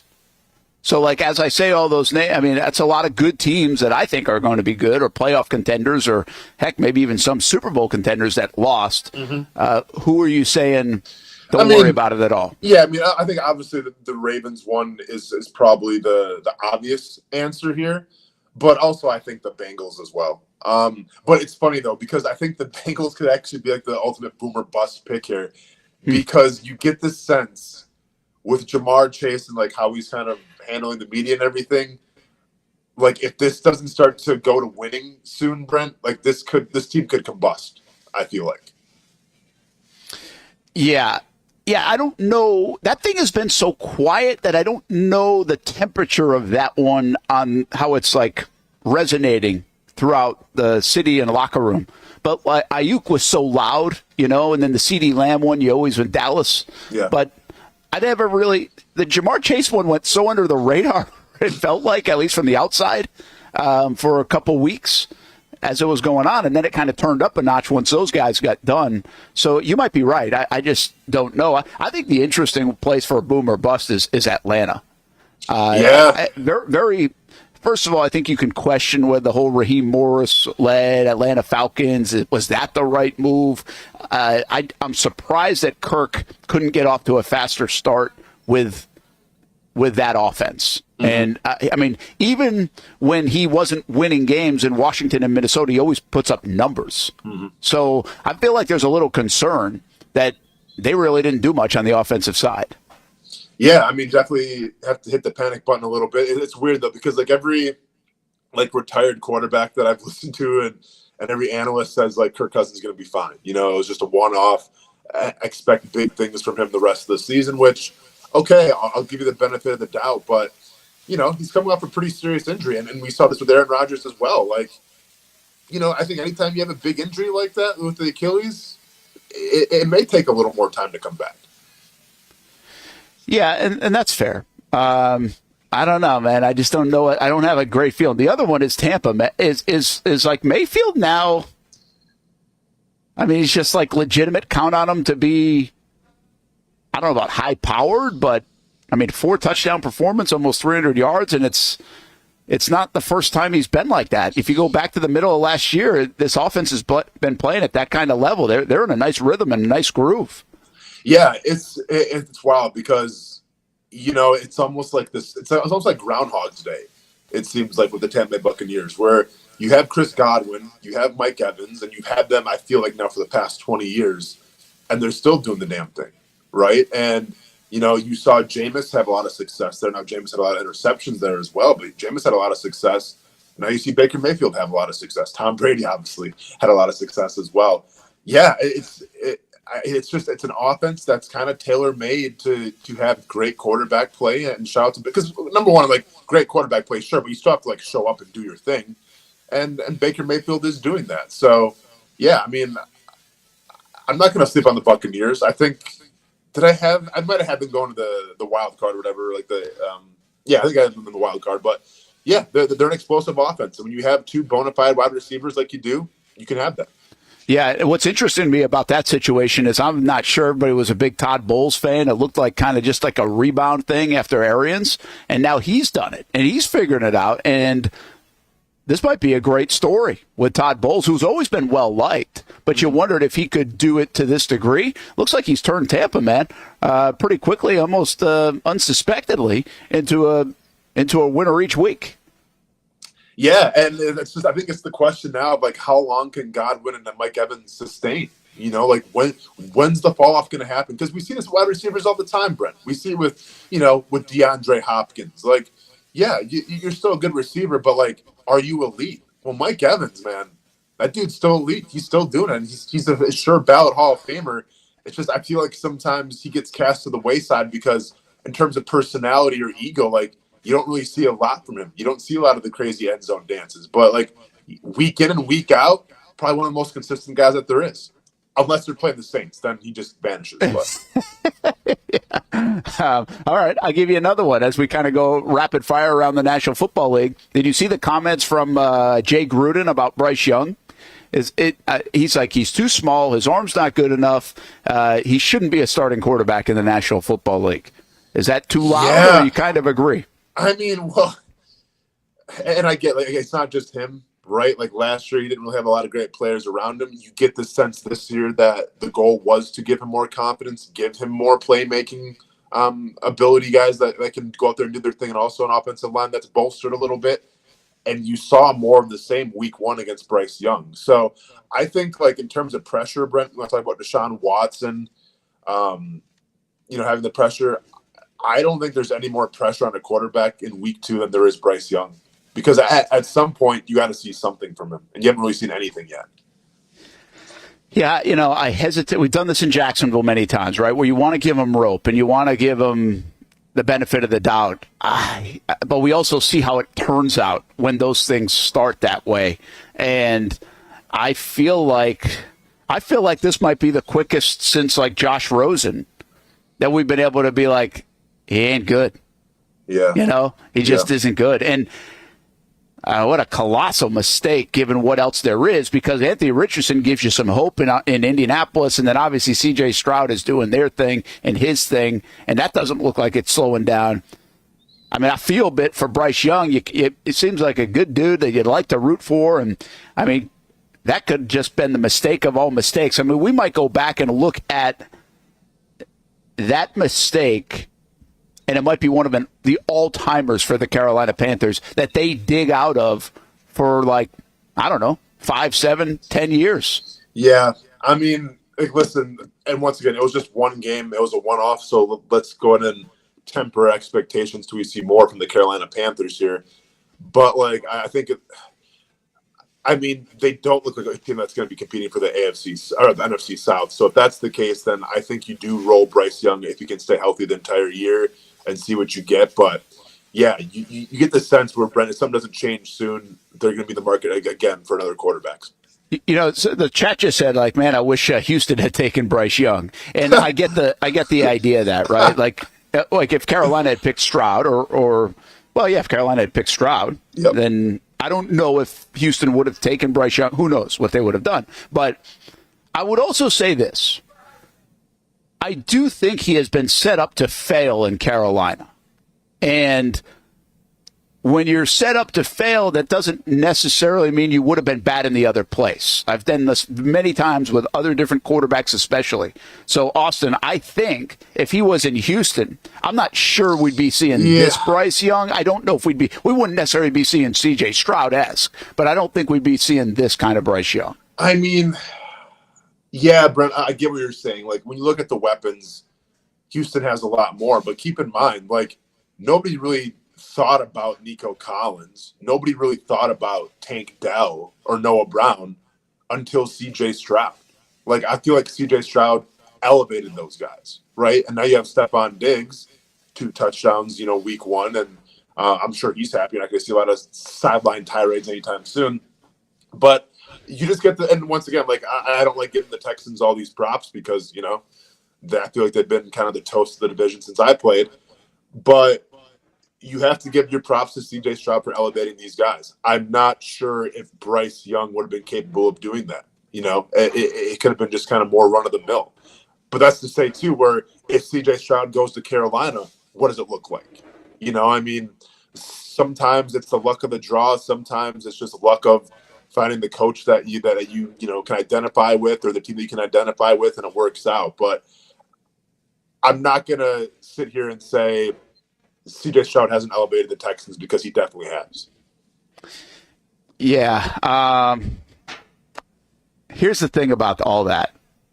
I believe this offense is just tough to figure out. in the Shanahan offense. Because if you take a look at where they're playing these kind of principles, let's just take Stroud, who obviously got right off he might be like crazy good, but sure. They were able to make him good right away, which is very unusual for a rookie quarterback. Purdy, right? Mm-hmm. Not necessarily the most highly touted guy. And now Tua down in Miami, who I think has warts. He's perfect in this system. I don't care they paid him. I'm a fan of him. I just saying he doesn't feel like he's next level guy. Okay. So which goes back to the system of forget about if Bryce Young could be in it or I'm not telling you anybody can be in it, but I just feel like the system is so good right now. And I'm almost surprised that everyone across the National Football League isn't taking principles of it or trying to find it and put it in place. Well, Brent, let's not forget, though, Trey Lance fit that system, and look where he was drafted. Yeah, that's a good point.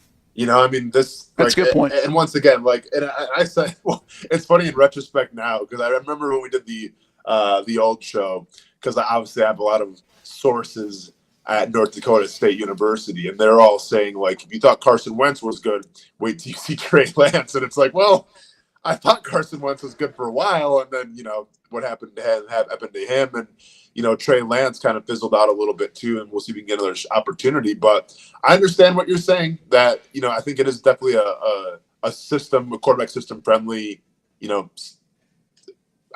playbook in terms of Shanahan and everything, but you still have to have the capacity for it. And we saw a guy in Trey Lance who was very highly touted coming out of college, who was, they took him in the first round for a reason, couldn't get it. Shoot, you're right about the Trey Lance thing, which might actually indicate just how bad he was, because even if you go back before that, Garoppolo's going to Super Bowls, and he can't be a starting quarterback in Vegas. You know what I mean? So it's like, and again, I'm not trying to diminish the quarterback play here. I think that's a beautiful thing. Like, if your system is very quarterback friendly and can get the most out of those players, that's hat tip, man. That doesn't make you that. It doesn't. It's not an excuse to say, hey, that quarterback isn't good. Again, Tua getting paid, fine. C.J. Stroud getting flowers, fine. Brock Purdy's going to get paid, fine. That's good. Perfect guys for that system, and some will elevate it even more than others. And I should probably stop saying system, more scheme. The scheme is the thing that seems like it's winning the NFL right now, in my opinion. And I think you're seeing Jacksonville do some of it. They're getting under center a little bit more, and I love that. I love that they took some of those kind of principles of what other teams are doing and say, hey, we can do this more. And guess what? It resulted in some pretty good numbers in the first half against the Miami Dolphins. Hopefully we'll continue to see that. Hey, Nick, hopefully you're able to get us to a break. Let's take a time out. We're live at BestBet St. Augustine here on a Thursday, getting ready for the Browns and the Jaguars on Sunday afternoon, 1 o'clock on CBS 47. Then it's a Monday night game right after. An interesting schedule, of course, to start the year for the Jaguars. They need a W this week in a bad way. We'll be right back.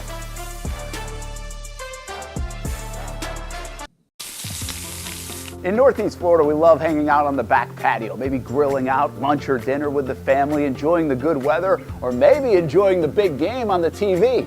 Or maybe your favorite team in town, the Action Sports Jacks team. This is great, except for when it's really hot or the bugs start coming out. But what if you didn't have to worry about that? Titan Outdoor Solutions will make your outdoor area a comfortable spot, any time of the day, any time of the year. This makes too much sense. Titan Outdoor Solutions can give your home an upgrade. Customized pergolas, awnings, controlled shade, even retractable screens. The solution to beating the heat and the bugs and getting more use out of your home is Titan Outdoor Solutions. And this can even help prevent storm damage at your home. Living in Florida and living in your home is already good. Now make it great. Quality products, custom work, locally owned and operated. Visit TitanShuttersAndScreens.com or call 904-484-7580. People helping people is at the core of what Alive Credit Union is all about, and it's been that way for over 70 years.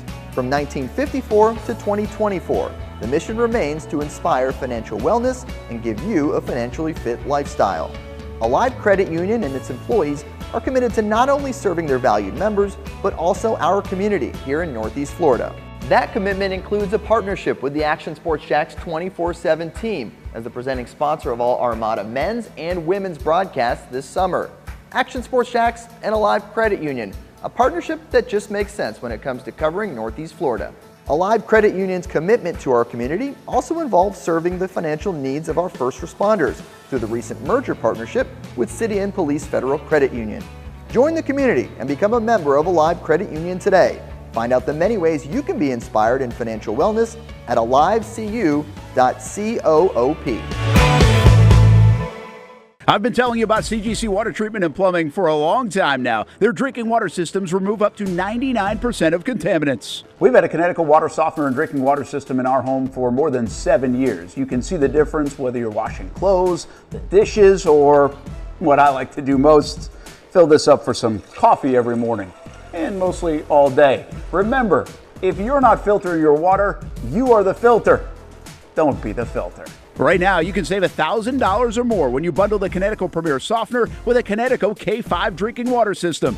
The experts at CGC Water Treatment and Plumbing will test your water for free and determine your water score. Don't know your water score? CGC will find out and recommend the appropriate Connecticut water treatment solutions so you can improve it. Call 904-552-1242 or visit cgcwater.com. Financing options available with approved credit. CGC Water Treatment and Plumbing, an authorized independent Connecticut dealer. Florida license number CFC 1432579. Baker Sports is local sports. Uniforms from Pop Warner and Little League to travel ball, high school, and college. They make you look good. They help you play good. Baker Sports has been helping families make memories that will last a lifetime with their Baker's Buckets. We've got a lot of these filled with baseballs and softballs in the garage. I've been throwing batting practice to Ty and Kaylee for years and also sit on the Baker's Bucket, catching Kaylee while she practices her pitching. Baker Sports is homegrown, and a lot of employees that used to play on local ball fields now work for Baker Sports, now helping you look good, play good, and make memories of your own. Visit Bakersport.com to see what Baker Sports can do for you. Custom apparel, Nike, Under Armour, Adidas, embroidery, screen printing, and more. Baker Sports is local sports, from Jacksonville to anywhere in the Southeast. Bakersport.com.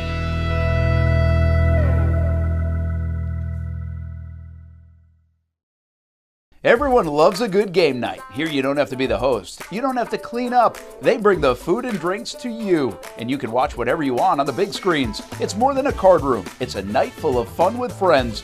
BestBet Jacksonville, Orange Park, and now the newest location here in St. Augustine, right off 95 at exit 311. A brand new clean room, a full bar and menu, my favorite sushi in town. And I love the fries too. You don't have to just play poker at BestBet. That's why I come over here to the table games and play one card poker. That's a pretty good card and a win. One card poker is like war as a kid, you against the dealer. And this isn't the only fun table game to play.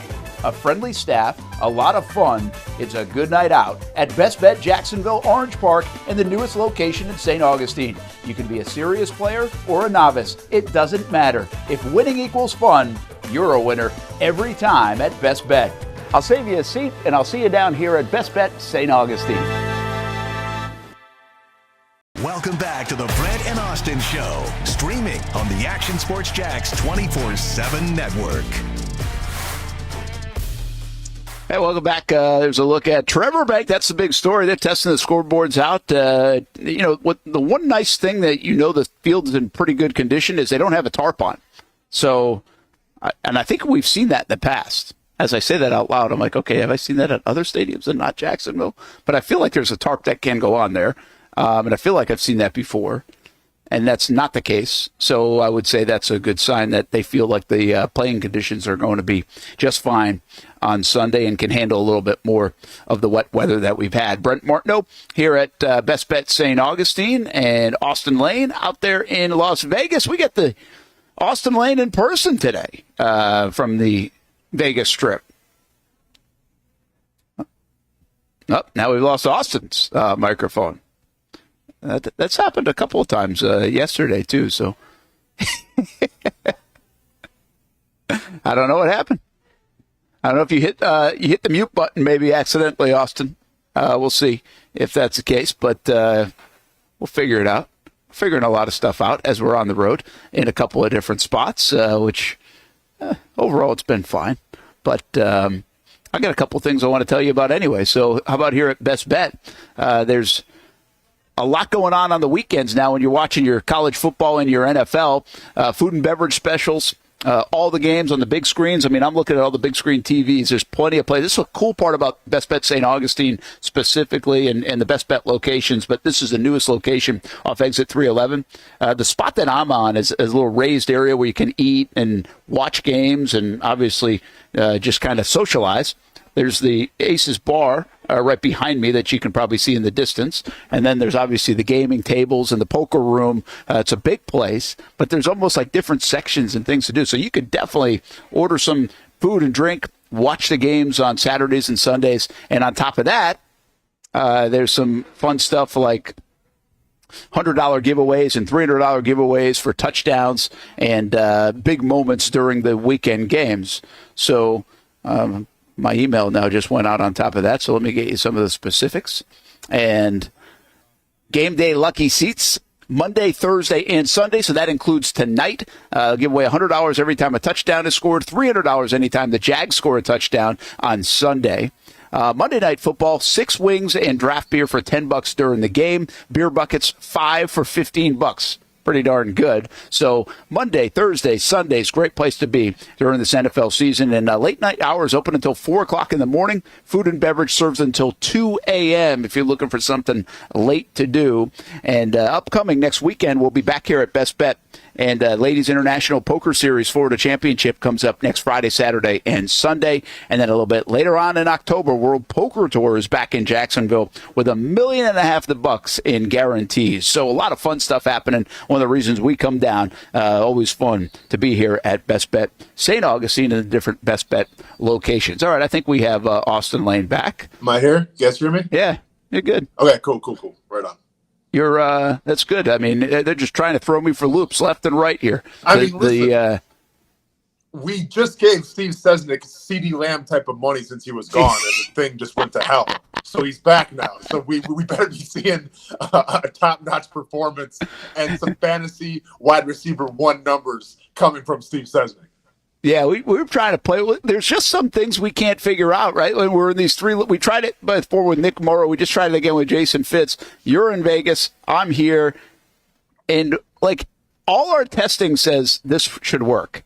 Yet we can't, we actually like, we can't figure out why it won't work. Yeah. And we had it with Fitz. We thought we had it, and then we didn't. And so we're going to keep playing with it. We'll figure it out. But you guys are so great and patient that are watching. We appreciate it.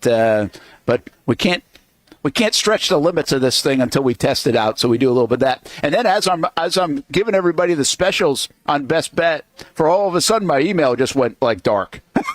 Oh, jeez. Yeah. Hey, they're just trying to listen. I mean, you got to be able to read and react. You got to be able to move on, right? Yeah. I mean, you got to handle adversity. You got to take the gut punches. No, and once in a while, we're doing that. And speaking, I also want to say, Brent, and then we appreciate, like, obviously, this is kind of innovative what we're doing, and we want to crack jokes. Obviously, Sesnick is a miracle worker, what he's doing back at that studio and everything, and it's really cool that I can be in Vegas doing my thing, and you can be at Best Bet doing your thing, and we can still have some sort of a resemblance of a show. So we appreciate everyone being patient with us as we kind of work through these things. Everyone in the chat has been great, and also want to welcome all our new Mississippi fans as well as you've now come to our show. Mississippi's a great state. Very intelligent people, and we love to have you guys on watching our show as well. I've been there many times. One of my favorite states to go to, Brent. I saw Donald Trump right now. They have some of the best people, some of the most best people that you're going to find in this country. So shout out to you guys too in the chat from Mississippi. We welcome you, and thanks for joining our show. Very good. Brandon, Mississippi was one of my favorite places. Home of Gardner Minshew, by the way. Demario Davis as well. And who's the gunslinger now at Washington that played at Mississippi State? And he was part of our story. Will Rogers is his name. Good quarterback in college football. So you're right. Welcome, everybody. Welcome, everybody. And obviously, I'm sure the kids are probably in school right now. But if you're ditching school today, welcome to the kids as well. Very nice. I like that. The good folks from Mississippi. We were glad to have you on the Brent Austen Show, Action Sports Jax 24/7 Network. Hey, Nick, get Travis Etienne ready if you can back there. We're going to go to him next. Austin, I thought this was kind of a cool exchange. I told you earlier about the locker room. It didn't seem like they flinched too much coming off the weekend. It was a bad loss, the way they lost. It kind of shook them a little bit, I think, because when you know, in the National Football League, when you know you've got a game right there. And this happens at every level of sports. But I think it's so hard to win in the National Football League that when you like feel like you outplayed them, you were the better team than them, you had it cooking, and then you somehow lose that game, it just really stings because you know how hard it is to win. And especially on the road against a good team to start the year with all the momentum and the hype and everything else. But I really like how the locker room was yesterday when I was in there, and I think Etienne exemplified it. Here's Travis Etienne, Nick, if we've got him ready. Listen, it's a few minutes long, but eventually Mark Long from the Associated Press will ask him about the fumbles, and just that part alone, I thought Etienne was fantastic. Should give you a lot of confidence that he will bounce back in a big way. Here's Etienne yesterday in the locker room. Not really to see what I had success, but to see what the failures were, and see what I need to look out for, and just understanding that 95, he's alive each and every play, and trying to get a chip on him each and every time, and just understand where 95 is every play. I feel like that's going to just make us just approach the game so much better. With sticking in the run in the second half there, Doug had mentioned that he thought the offensive line was kind of taking over. Besides the fumble up until that point, did you feel as though things were really starting to come together for the rushing offense? For sure. I feel like just in the NFL, I feel like, especially for our team, we get better as the game goes, and I feel like when we came out in the second half, I feel like we were kind of wearing them down. It was a hot game, and the defense kind of gets tired, and that's when the offense is supposed to impose their will. We're supposed to finish and close the game. And unfortunately, we didn't do that, but I feel like that's a great recipe for success in the NFL, and we're going to continue to improve on that and get better. What are you seeing in Tank that has allowed him to accelerate his game from where it was last season? Just Coach Jerry Mack. I feel like the way Coach Jerry Mack just approaches the game and the way that he kind of instills things in us is this is where you see that night and day, the kind of things, and just his confidence, just not letting he's not letting the outside world get in his head. He's kind of just sticking in here with the team, hearing what we got to say, and just letting that outside noise just stay outside. And I feel like with Coach Mack and the way that he's approaching the game this year, I feel like sky's the limit. How long does it take you to flush a fumble like that? It definitely was a hard, I would like to say first 48. I would say not 24. Not 24. No, this one took 48. This one hit me deep down in the core, just because, we work hard all season, all off-season, all training camp. Nobody sees that. Nobody sees the grind that we put in day and day out, man. We here each and every day just grinding our butts off. And for us to come out there and play that well and just kind of lose the game is unfortunate. But in the NFL, you have to continue to move. You have to go forward. And I had to learn from that mistake, move forward this week so I don't let the same mistake bite me twice, And I feel like we have a great team around us. Just the brotherhood that we have. I feel like a bunch of people on the team just came to me, man, like, you're the one. Just keep believing in yourself. We believe in you. We know what you can do. And I feel like that's what's going to get us over the hump this year. And that's what's going to make us such a great team on the back end. And I feel like I'm just proud to be with these guys and playing for these guys. Can you even remember the last time you felt like you lost a game for your team? Nah, honestly, not really. I try to stay out of that situation, Well, I can't remember one, so that's why. You know what I'm saying? I just try to stay in that situation, just keep taking it one play at a time, And I feel like just understand that the team has full confidence in me, kind of just help me. And I feel like just everybody reaching out to me after the game. My mom called me. She knew how much I wear my heart on my sleeve. She's kind of just reached out to me to shake it off. And just continue to be who you are, and be where your feet are and be great, and just go out there and show them who you are next week. How much did Brian jump off the tape, Thomas, and what you guys were watching? Like, how much did you guys get excited about that feed off a young guy doing that? It's just great. I feel like it's always awesome to see a young guy doing that so early in his career. That's game one. He going up versus Jalen Ramsey, an all-pro guy, a bunch of times, And I feel like that's just going to give him so much confidence to be able to move forward and continue to grow his game. And I mean, the more games he plays, the more confidence he's going to get. And he's going to be a real pivotal point in this offense. How unexpected was the chirping? him and Ramsey, some of the conversation. Did you expect to see that from Brian? I mean, Brian's a Louisiana guy. I mean, he's not going to back down from that. Brian's out there. He's a competitor. He don't care if it's Jalen Ramsey or a non-All-Pro. He's going to let him hear something if he felt like something happened on that play. I feel like he's a Louisiana guy. He plays with that same passion that I play with, and you love to see that. You love to see that fire inside the player, and I feel like that gets the team going. No matter who it is, whether it's Brian, whether it's Cam, no matter who it is, they're going to get the team going every time. And we love that, and we encourage that to keep going. I just thought that was I thought he was tremendous, man. There's so many things there, and there's some fun moments we'll get into, but just the fact that, like, he doesn't look like he's lost confidence. They haven't lost confidence in him. I like his view of the bigger picture. Like, it's this almost maturation of, hey, this isn't just about today. This is about December and January and everything else and where we're going to be. And that's a Doug message. Credit to Doug. I know we've been critical of Doug at times this week, but that's a good message from Doug to be like, this is a marathon, right? But back to some of the fun. I mean, he said, it's a 24-hour rule in the NFL if you didn't catch that. He said first 48. And then Mark asked some tough question, by the way, right? Where you feel like you lost the game. That's unreal. And he didn't blink and answered it. But, like, I try to stay out of those situations. Yeah. I feel like that every NFL player, every NFL player would have responded as positively as Travis Etienne would have when you asked them, can you remember the last time you lost your team the game?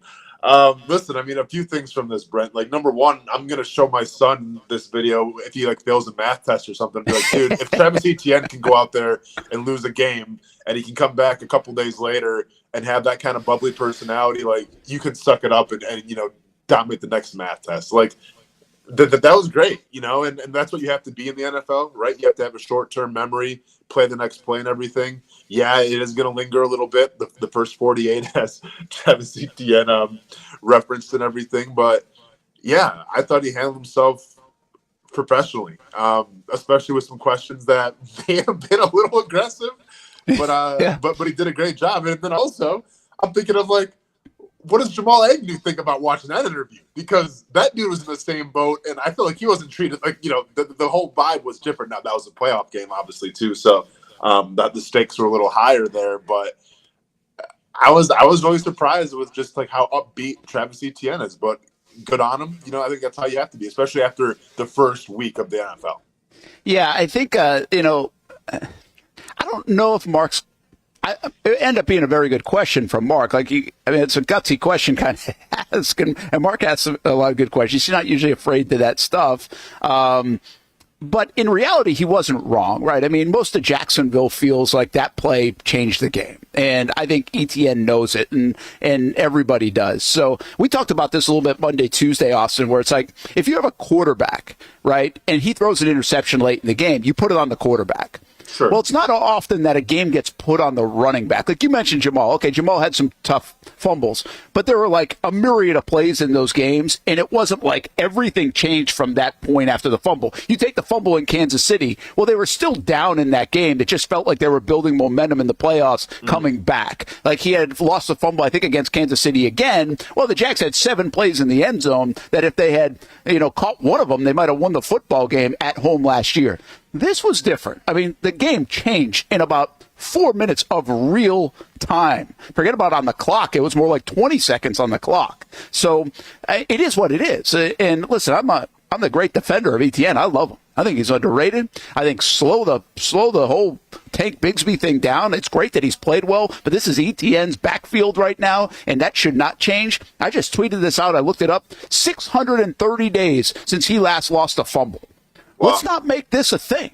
Yeah. It was a thing in 2022 for a few weeks because he had lost 3 fumbles in about a 5-week span or something. Well, then he fixes it. Credit to him. He fixes it. He doesn't fumble all last season.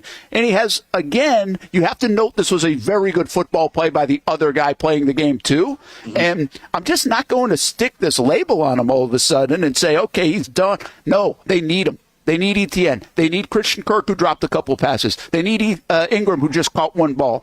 They need these guys if they're going to beat the Cleveland Browns on Sunday and do a lot of things that they want them to do down the road. No, for sure. And I think Mark Long's going to need security if you keep asking those types of questions to different types of players, because, man, that was super aggressive. No, like, listen, I think it is a testament, Brent, to, it has been a long time since Travis Etienne fumbled. And I feel like sometimes, I think of like Tiki Barber, like that always kind of followed him. Like he was a great running back to his own respect, but he was always labeled as a guy that, when the game's on the line, sometimes he might fumble a little bit. And we thought that Travis Etienne might be going down that road. He corrected it. He worked hard. And unfortunately, that Miami game, you can chalk up to an anomaly. It was a big time anomaly, but still an anomaly nonetheless. And we don't expect to see a lot more of that going forward. And I think that's the reason why he wasn't really benched or didn't really sit out a lot on the sidelines, even though you had Tank Bigsby, who was running the ball good as well, because they do trust in Travis Etienne and they do know what he's capable of. Austin, I will say this, like in the, it's funny to see the chat talking about that question. Like the question from Mark, it didn't really jump out as me much as it is for you guys right there. And I heard you during the interview. Yeah. And maybe the reason it didn't is because of the way Etienne handled it in his response, which ended up being a wonderful response. But I think sometimes this is going to go a little broader, maybe outside the scope. This isn't a pat on the back to the Jacksonville media, but there's often times that we get, even Monday, we were talking about Doug's presser, where we're saying, well, that New York media or the New York this or the Philly this or the that. Well, there might be a little like, and sometimes it's viewed in Jacksonville like, oh, the Jacksonville media is softer or this or that. Well, this is an example of if that is your perception of the Jacksonville media, or it's a different animal than the Florida, than the Phillies, the Bostons, and the New Yorks, you wouldn't get this kind of response and insight, right? And back and forth. That actually is what the fan and everybody else wants to have because it's a genuine response. So that's the beauty of that Etienne interview, in my opinion, and maybe a little bit of a setting in Jacksonville that is different than some of those other places where you would never get it. I mean, I saw a Kayvon Thibodeau exchange that was very rough. And it wasn't even like a bad question or anything, right? He just didn't want anything to do with it. But that's what you get up there. Listen, I've been up there. I've covered New York and I've covered New England. You get a lot of that kind of stuff.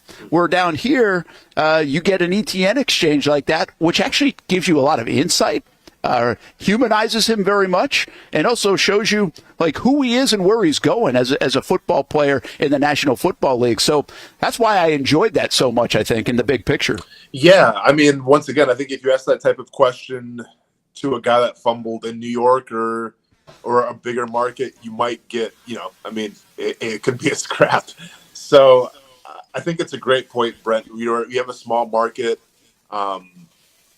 team, and it's almost kind of like that small market feel, and that's a compliment. I mean, it almost reminds me of like any kind of local newspaper covering like a high school sport. It's like, oh yeah, like I know who this reporter is. I see him all the time and things. So you kind of have a little better of relationship, and I think for the most part, and once again, people can feel their own type of way about this, but I think, we are critical sometimes of this team as we have the right to be, because this team has given us a lot to talk about in a negative way, it seems like the past decade, but we've also been celebratory of this team as well. And I think you have to find that balance a little bit, but it is refreshing to see that a hard question like that, where in some markets could have been, the fuse that started an explosion, in terms of a fight and anything, was de-escalated very quickly due to professionalism and attitude. And that's a testament to Travis Etienne and what he brings to the table. And listen, man, I understand, people probably aren't into this conversation a lot or they don't really care, and that's fine. But I can't stress this enough in terms of, you have Josh Allen that we've had on the show. You've had Foye Oluokun that we've had on the show. Now I see Travis Etienne, how he handled himself. You have a lot of Tyson Campbell. I can go on and on, Eric Armstead. But you have a lot of quality individuals who know how to handle themselves.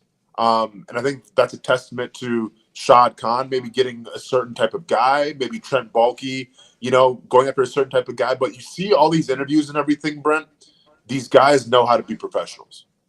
Yeah, and by the way, I think this is all about the fans at the end of the day. It's about them and their professionalism, but it's also about the fans and getting a chance to see and hear and get genuine answers off things. I mean, this week alone, we've had it. And I, again, applaud the players. This isn't like this is really nothing to do with the media in a lot of ways. It's just there are tough questions that get asked.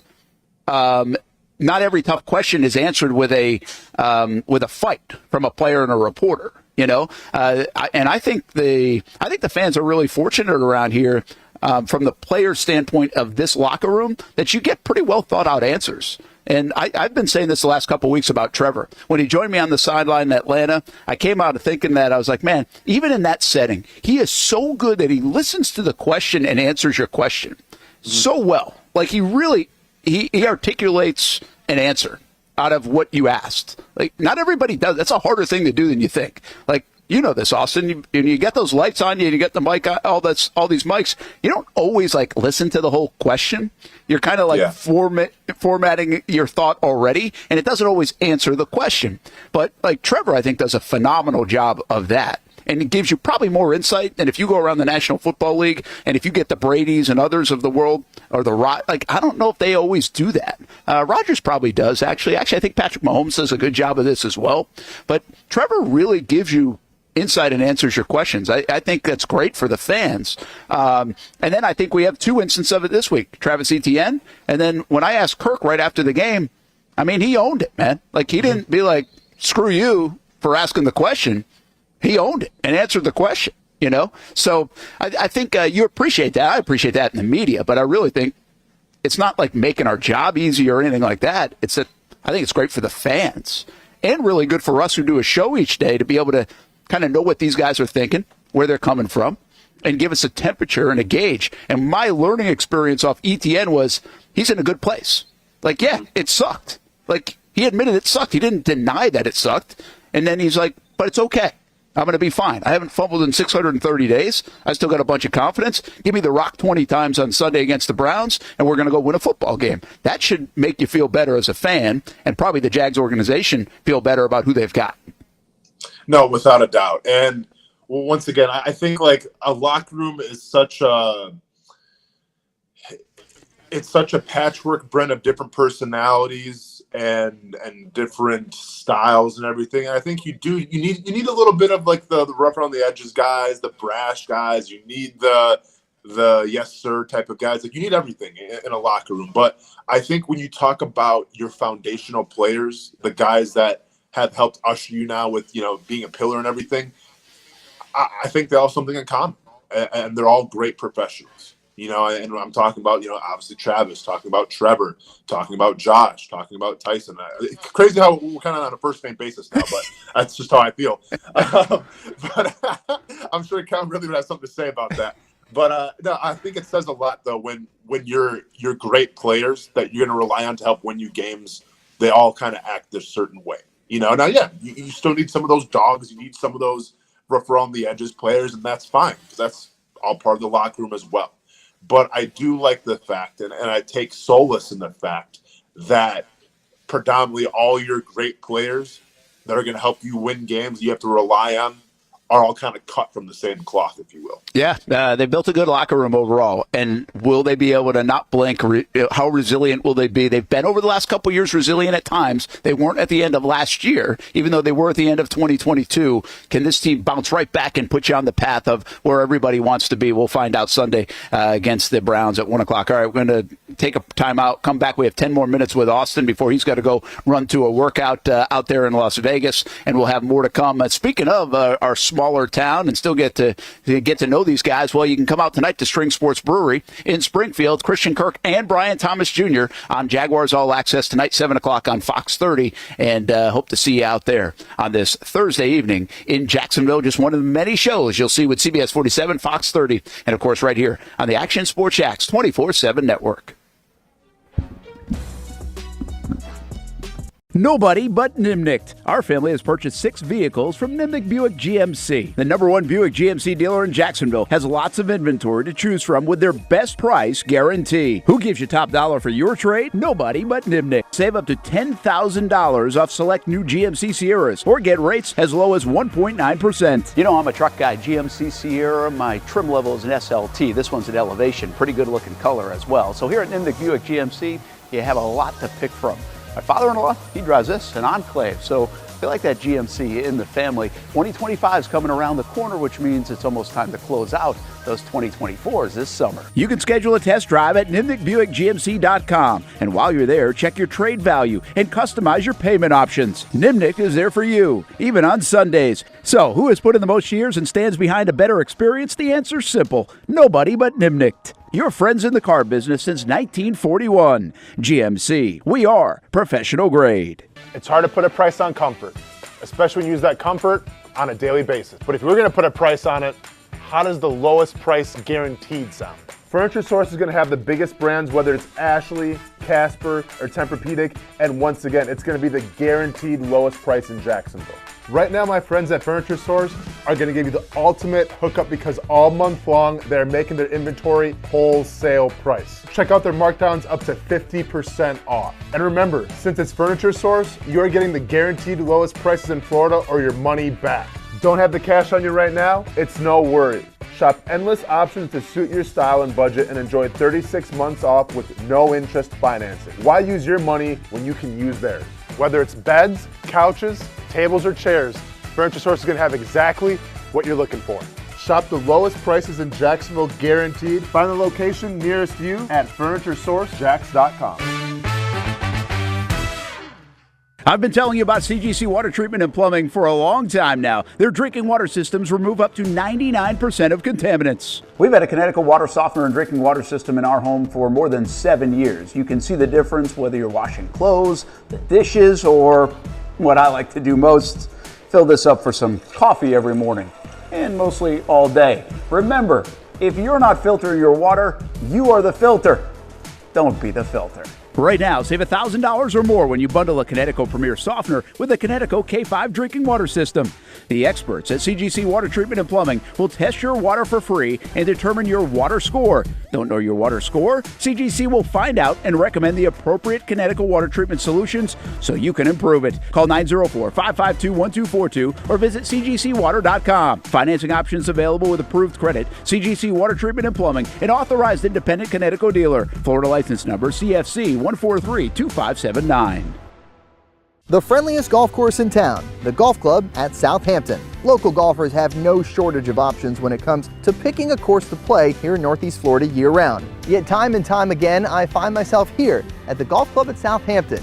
Easy to get to off 210 in St. Johns County. It's family-owned and operated and renowned for being one of the area's most player-friendly. That's just one of the reasons we hold the Action Sports Jacks Dream 18 charity golf tournament here each fall. The Mark McCumber design layout is great for all skill levels of golfers, from the guys who bomb it a mile on the range to golfers like me who are just happy to put it in the fairway, which Southampton has very accommodating fairways. And if you need new clubs, come down to the pro shop. They'll fit you up and get you a nice new set like they did for me. For more information on membership or to book a tee time and see for yourself, head over to golfsouthampton.com or call the clubhouse at 904-287-7529. The Golf Club at Southampton. It's the official home of the Action Sports Jacks Dream 18. Make it your home for golf too.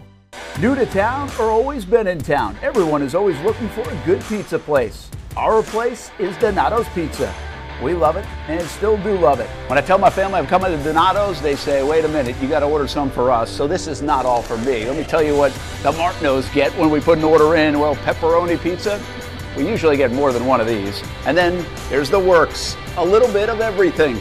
And then this is the pizza that can be polarizing for some out there. I don't know why. Hawaiian pizza, some love it, some don't. At Donato's, you're gonna love it, especially with that cinnamon sprinkled on top. Try the pizza my family likes or try your favorite. Right now you can use the code BRENT20 and get 20% off your order. Every viewer and listener is important to us, and at Donato's Pizza, every piece is important. From fresh ingredients to the dedicated team members and you, the valued customer. Donato's Pizza, where every piece comes together for a winning combination. Jack's Beach and Mandarin locations, Donato's Pizza, every piece is important. Welcome back to the Brent and Austin Show, streaming on the Action Sports Jax 24/7 network. Well, we got the Friday Night Zone Blitz coming up tomorrow. So we're at Thursday already, right? I forget what day of the week it is. But tomorrow, 8 o'clock, I guess it's another wet evening on the football field. But I don't think enough to, cancel games like we had last week and delay games. So we should be in good order. Our game of the week is Episcopal and Providence. We'll be at other games as well, including Creekside Bartram that we'll show you live. If you haven't checked out this show yet, you love high school football, or if you know somebody who plays, and we even do a band segment for 15 minutes at 11 o'clock. We got a lot of coverage of high school football, more than anybody in town, 8 p.m. until midnight with our newest show called the Friday Night Zone Blitz, and we really are having fun doing that. Brent Martineau, Austin Lane. Brent Martineau here in BestBet St. Augustine, Austin Lane in Las Vegas on the Strip. Finally can maybe make a wager a little bit later tonight for the show. You're there until what? You got about another 5-6 days there? So I'm flying out on Wednesday. All right. So we basically have tonight and then Saturday, Sunday, Monday. Yes. To win some money. Yeah, I mean, unless you're trying to bet on the Major League Baseball or WNBA and be a complete degenerate, we can do that too as well. Well, okay. So we got Friday as well. Yeah. Friday and Tuesday as well. You just know what to put down, man. So what I'm curious about is we make a wager for the show. I like it. So okay, so we're talking... we take the Bills in the Dolphins game tonight. Okay, let's do it. And I don't know what we do here. What do we? No, I'm saying I don't know if it's a $5 wager. Do we do a $25 wager? Okay, do we do? Okay. Because then I'm thinking, this is off the cuff here, but I feel like we need to take advantage of this opportunity now that you're in a place to be able to do it and say, okay, so. I don't know if we do we just double down on, if we win tonight, do we double whatever in the next bet? Oh, yeah. I mean, we can definitely do that and just kind of carry on the momentum a little bit. But, Brent, we just can't do, one bet. I mean, we've got to make this a little bit of a parlay, right? Let's live a little bit. It's Vegas. All right. See, what I used to like to do if I did this is I would do, a straight bet to offset the parlay bet. Ah, okay. And then lose both. But yeah. and then be extra pissed off the rest of the night. But yeah, I mean, that's why I don't really do it much anymore, because I like too much of the action. Yeah. Didn't care about the win as much as the action. And then you start checking your wallet. I'm a prop bet kind of fool here. I mean, I'll have to look a little bit. I'll give you one. I'll give you one. This is easy. I saw this tweet somewhere. I think the last 4 or 5 times Josh Allen has played Buffalo, he's thrown for 386, 390, 420, 405. Okay. The over-under on yardage tonight for Josh Allen is 246.5. Interesting. Okay. But now listen, the early trend of the season has been not a lot of high-flying passing yards. Well, doesn't he have a hand issue too? Or that's an opposite hand though, right? It's the other hand. Yeah, okay. It's the other hand. So I would go like this. What's the rushing touchdown prop for him? Because that's not a bad one. Okay. I can't see. I'm seeing this one here. James Cook anytime touchdown score plus 150. I like that value, Brent. I like that value a lot. All right, go for it. Okay. Yeah, I'll just kind of compile. I'll probably put 25 props together and just bet that because I'm a degenerate. So I'll let you know what we decide. You got. At some point, you're going to have to let us know so we can keep track of it, or it's no fun. I'll be sure to text you guys this evening, and I'll put it in the group chat. You can put it all on the interwebs if you want of what I'm thinking of, what I'm leaning towards. So are you Can we expense this, by the way, just so I know how much money to put down here? I mean, we're going to talk about it on the show, right? So this is an expense thing. Okay, perfect. Well, yeah, at that LLC I told you to start, this could definitely go under that, maybe. I don't know. Okay, perfect. Nice. All right. I don't know. I did not say that out loud. I wonder. But does Vegas do? See, I've never been. So does Vegas do what the apps are doing, where you do a 10-leg parlay? You put down $5 and you can win $500,000. Yeah. So it kind of all depends where you're at. The place that I'm at, there's a kiosk that you can go to, and then there's also an in live person. But yeah, usually like most sports books are going to have like all the prop bets and everything. Sometimes they're kind of a little leery. It's not like an app where, you couldn't combine like I'm trying to think like, like you couldn't like mix like a Josh Allen over 300 yards passing and then couple that with like 2 touchdown passes. Sometimes like, they don't do that. But yeah, most sports books are under do like the prop bets and everything. So. All right. Well, we'll see. We'll see what you come back with. Yeah. And we'll keep this rolling for like 5 days. By the way, the Hamby's Burner wants us to bet on everything already. Smashing Josh Allen anytime touchdown. James Cook over receiving yards. Okay. Mr. Hugo goes place a bet on the Vikings. They're going to beat the 49ers. Woo! I don't know about that. Juicy. That is juicy. Put that as part of your 10-legger. Okay, gotcha.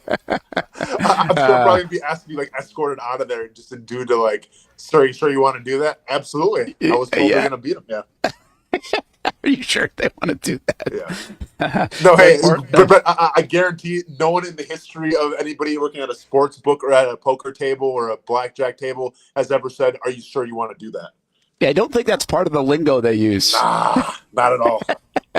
Vegas is gonna be fun when I head out there in December. All right, so we hit all our topics for you, so that means you can get out of here. All right, you guys, have a good one. Brent, I'll be in touch. I know you got to roll. I'll be in touch with the parlay, and we'll go from there.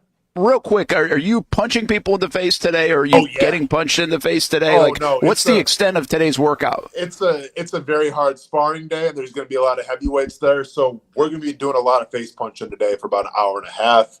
And then after that, I'm going to go to the UFC PI, get my meals, and also get my strength and conditioning in.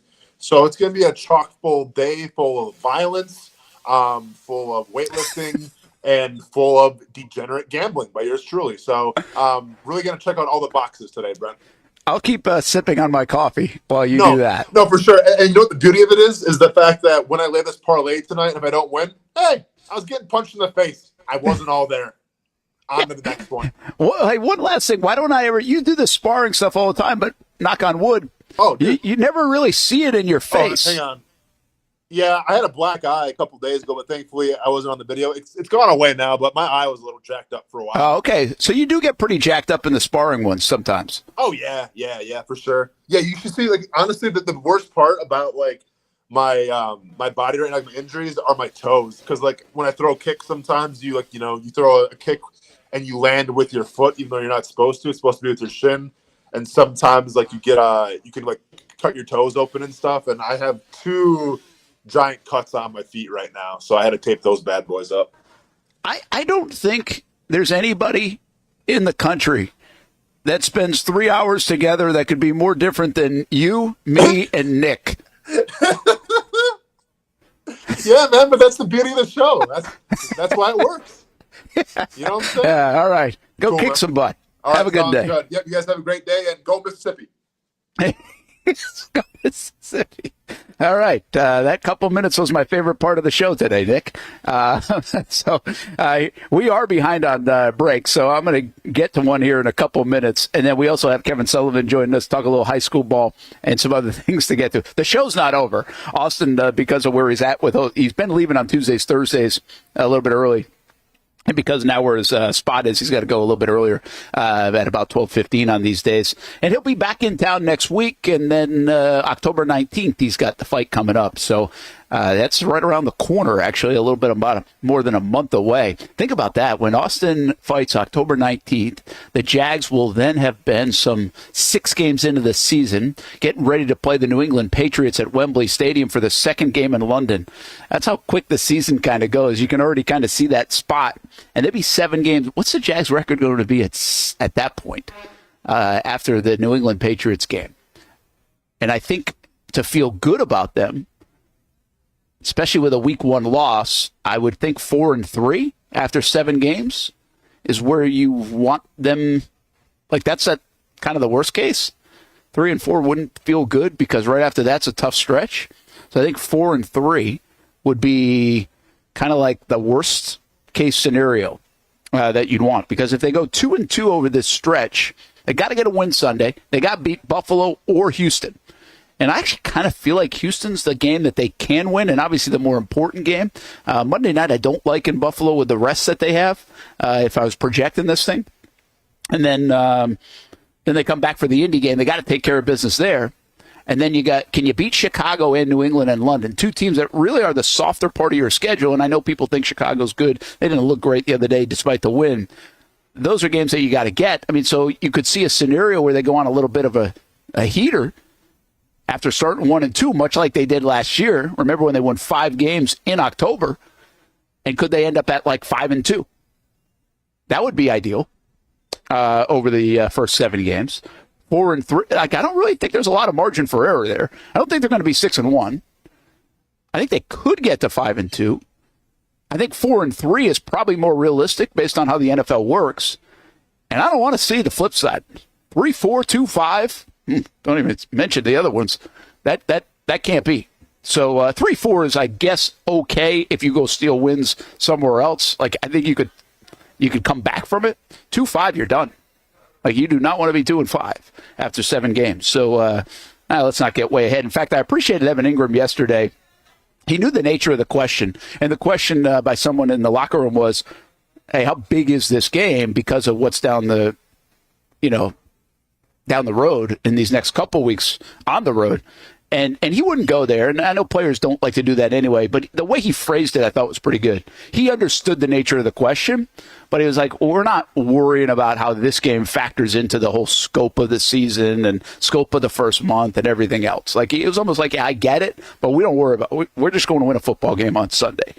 So it's kind of a different way of saying, hey, one game at a time. But I appreciated the answer, and it's just the way the Jags have to be. They got to be locked in and get this game.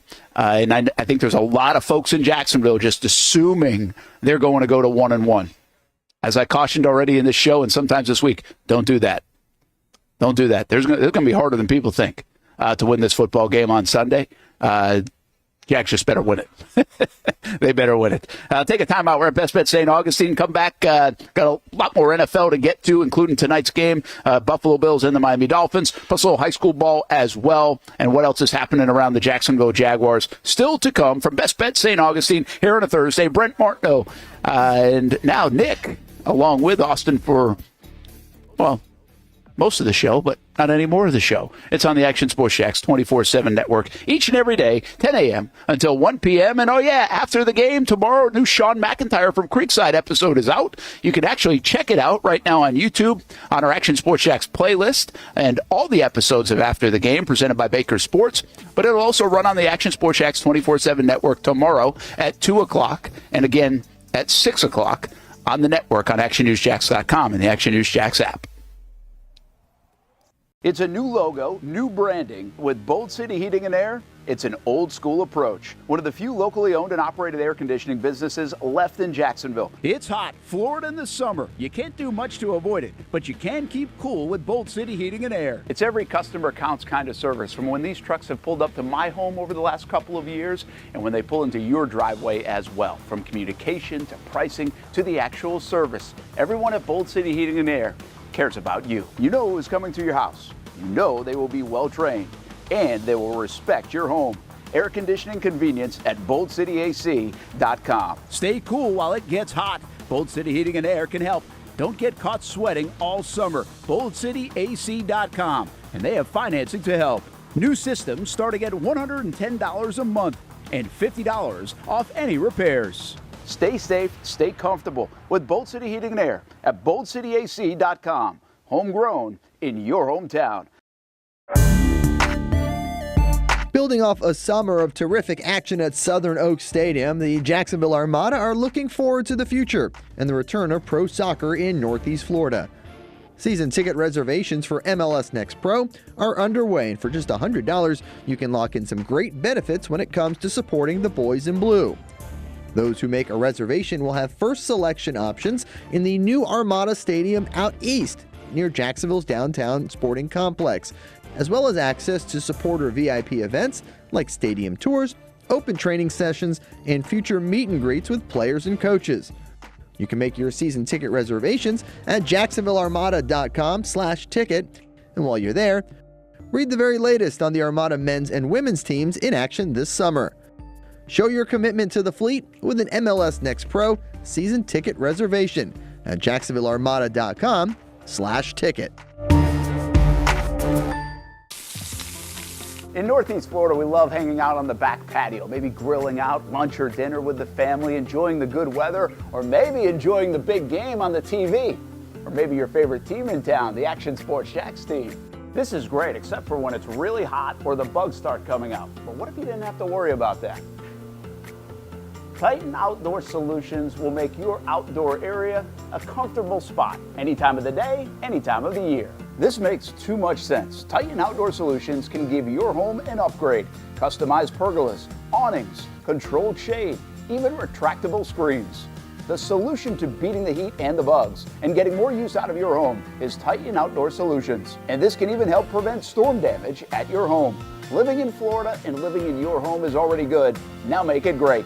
Quality products, custom work, locally owned and operated. Visit TitanShuttersAndScreens.com or call 904-484-7580. When I say it means something to me, gentlemen, it means something to me. High school football is back and it's bigger than ever. Welcome to the Friday Night Zone Blitz. It is bigger than a game. Watch the biggest games each week live as the action unfolds with instant reaction and analysis from our Hall of Famer, Kevin Sullivan.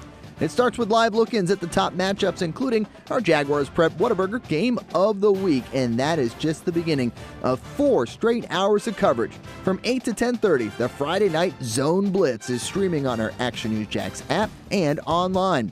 At 10:30, the Friday Night Blitz you know and love. A half hour of highlights from around the area.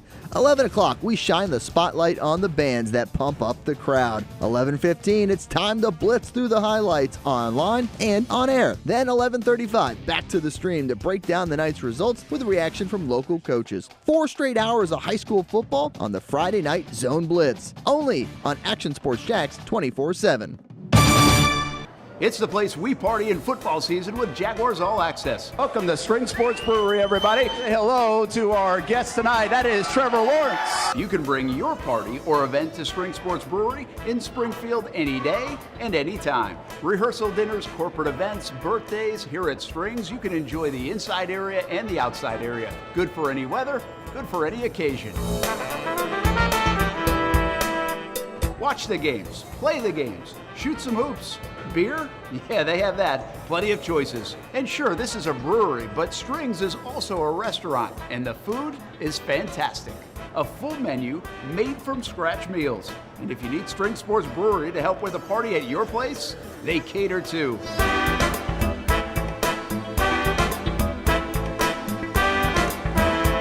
Family, beer, food, sports. Spring Sports Brewery in Springfield. Welcome back to the Brent and Austen Show, streaming on the Action Sports Jacks 24/7 network. Hey, Andy, up for your team here at BestBet and the other BestBet locations. We're in St. Augustine today, but also Monument Park and Orange Park, Monument Road, and Orange Park as well. Game days at BestBet, and they've got some fantastic things going on, including tonight for Thursday Night Football. Game day lucky seats, Monday, Thursdays, and Sunday games. They give away $100 every time a touchdown is scored, $300 anytime the Jags score a touchdown. So obviously that would just be on Sunday, and hopefully that happens a lot.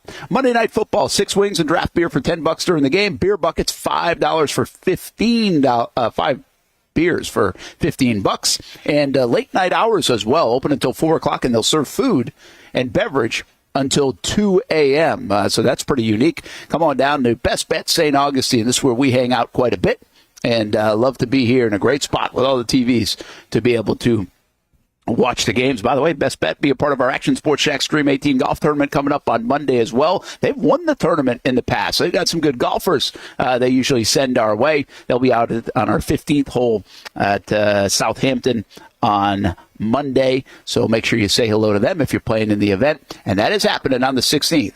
As of now, I did talk to the golf course today. I said, hey, are we going to have to postpone this thing because if we get more? And we'll make a call on that by Saturday. We don't think so at the time being. And we don't want to, of course. But I think everybody understands now we're on day 10 in a row of rain. So that course is probably pretty wet. It looks like we're going to be playing in Ireland because it's definitely green. It's the one thing about around here. if your grass is not green, well, you got a problem. After the last 10 days. YB400 says, hey, we're not assuming, we know we're going to win. All right. I like it. I like the attitude. I like the confidence. I think it's okay to be confident. Shouldn't be scared. That's all right. William says, BTJ over 37.5 yards seems like a lock. Sure does, doesn't it? But as much as he impacted the game the other day, he only went 4 for 47. And the Jags do have to spread it around.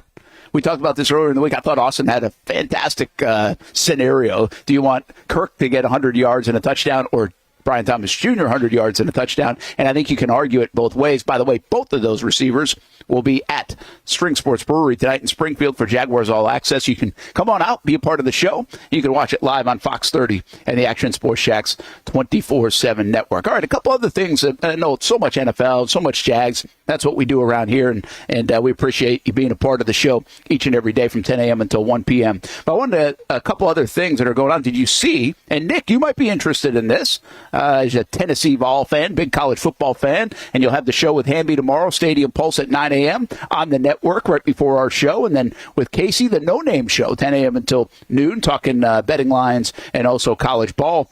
But the Pac-12 is trying to, resuscitate itself. They had 4 teams joining the Pac-12 in 2026, so still a couple years away. But they made that announcement that Boise State, Colorado State, San Diego State, Fresno State will join the fray. Oregon State, Washington State already there after the collapse. So we've gone from saying Power 5 to Power 4, and I'm still not sure the Pac-12 is going to come back to life to the degree we call it Power 5 again. But pretty interesting news out of those really group of 5 kind of schools, with Boise State, Colorado State, San Diego State, and Fresno State joining the Pac-12. And Nick, if you haven't noticed, the 6 schools now that'll be part of the Pac-12, if you don't have state after your name, then you're not invited. Yeah, I noticed that. That was a pretty interesting little fact, but I think it's kind of cool because there's a lot of those really good state teams. Fresno, Boise, those really good teams. I think it actually is kind of neat to have that. Are we Power 4 only in now group of 6? Is that what this is going to look like? Because all those guys are a group of 5 teams. Coming mostly from the Mountain West, right? I think the 4 added are Mountain West. Yeah, that's all from those 4. Yeah, they did. They came from the Mountain West. So, here's the other thing. If you talk to people in the college game, and I think this is a little bit hard to digest for us. We kind of live in the moment, and I'm very guilty of this when it comes to really a lot of different topics, but topics like these that you would call confusing, and conference realignment and et cetera, and et cetera. Just, I'm always like, tell me when it's done. Just tell me when it's over.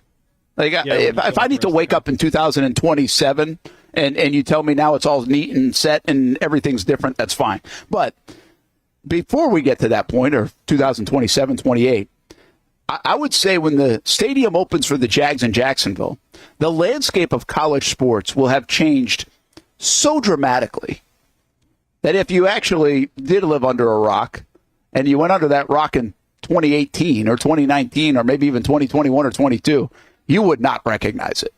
It's like we are in that stage, and I don't know if this actually makes that much of a difference of getting away from that stage, like this Pac-12, or can they recoup it and build it quick enough? Can they get 12, 14, 16 teams into that Pac-12 so they can be a part of the mix? But the bottom line is most people believe that at some time in the next few years, by the end of the decade, that Power 4 is going to be playing under its own umbrella.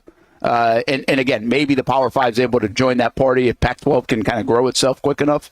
Yeah. But I don't know if these kind of schools resonate to the point where it's like, oh, okay, they can do that. So I think there's still a mystery out there.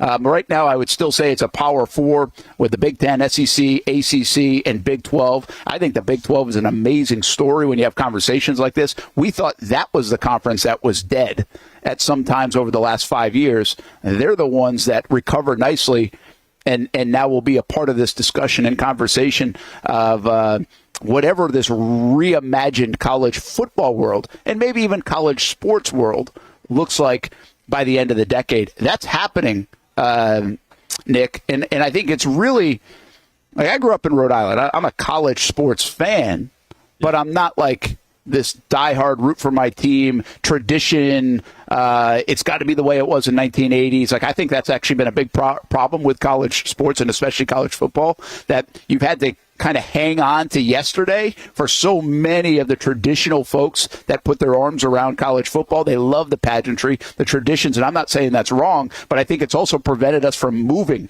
to finally getting to a 12-team playoff and to moving into this next phase, this next world that college sports is a business.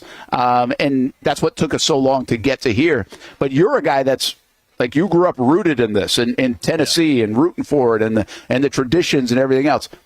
It ain't going to look like the way it looked when you grew up, man. It ain't going to look like the way it looks right now. And even though we've already had change, it's still changing. And when you look up in 28, 29, 30, it's going to be a whole new world in college sports and especially college football. Yeah, it's going to be an entirely different world. I agree. There's going to be some sort of like a mega conference where you have the top, say, 64 of the 130 some odd D1 FBS schools that are the upper echelon, probably in the top 30 or so, that really are what the sport will become. And I was talking to someone here earlier about the NIL stuff, and there's a good side to it and a bad side to it where, like you said, the pageant, the pomp and circumstance, pageantry, the traditions, that stuff, you're losing some of that.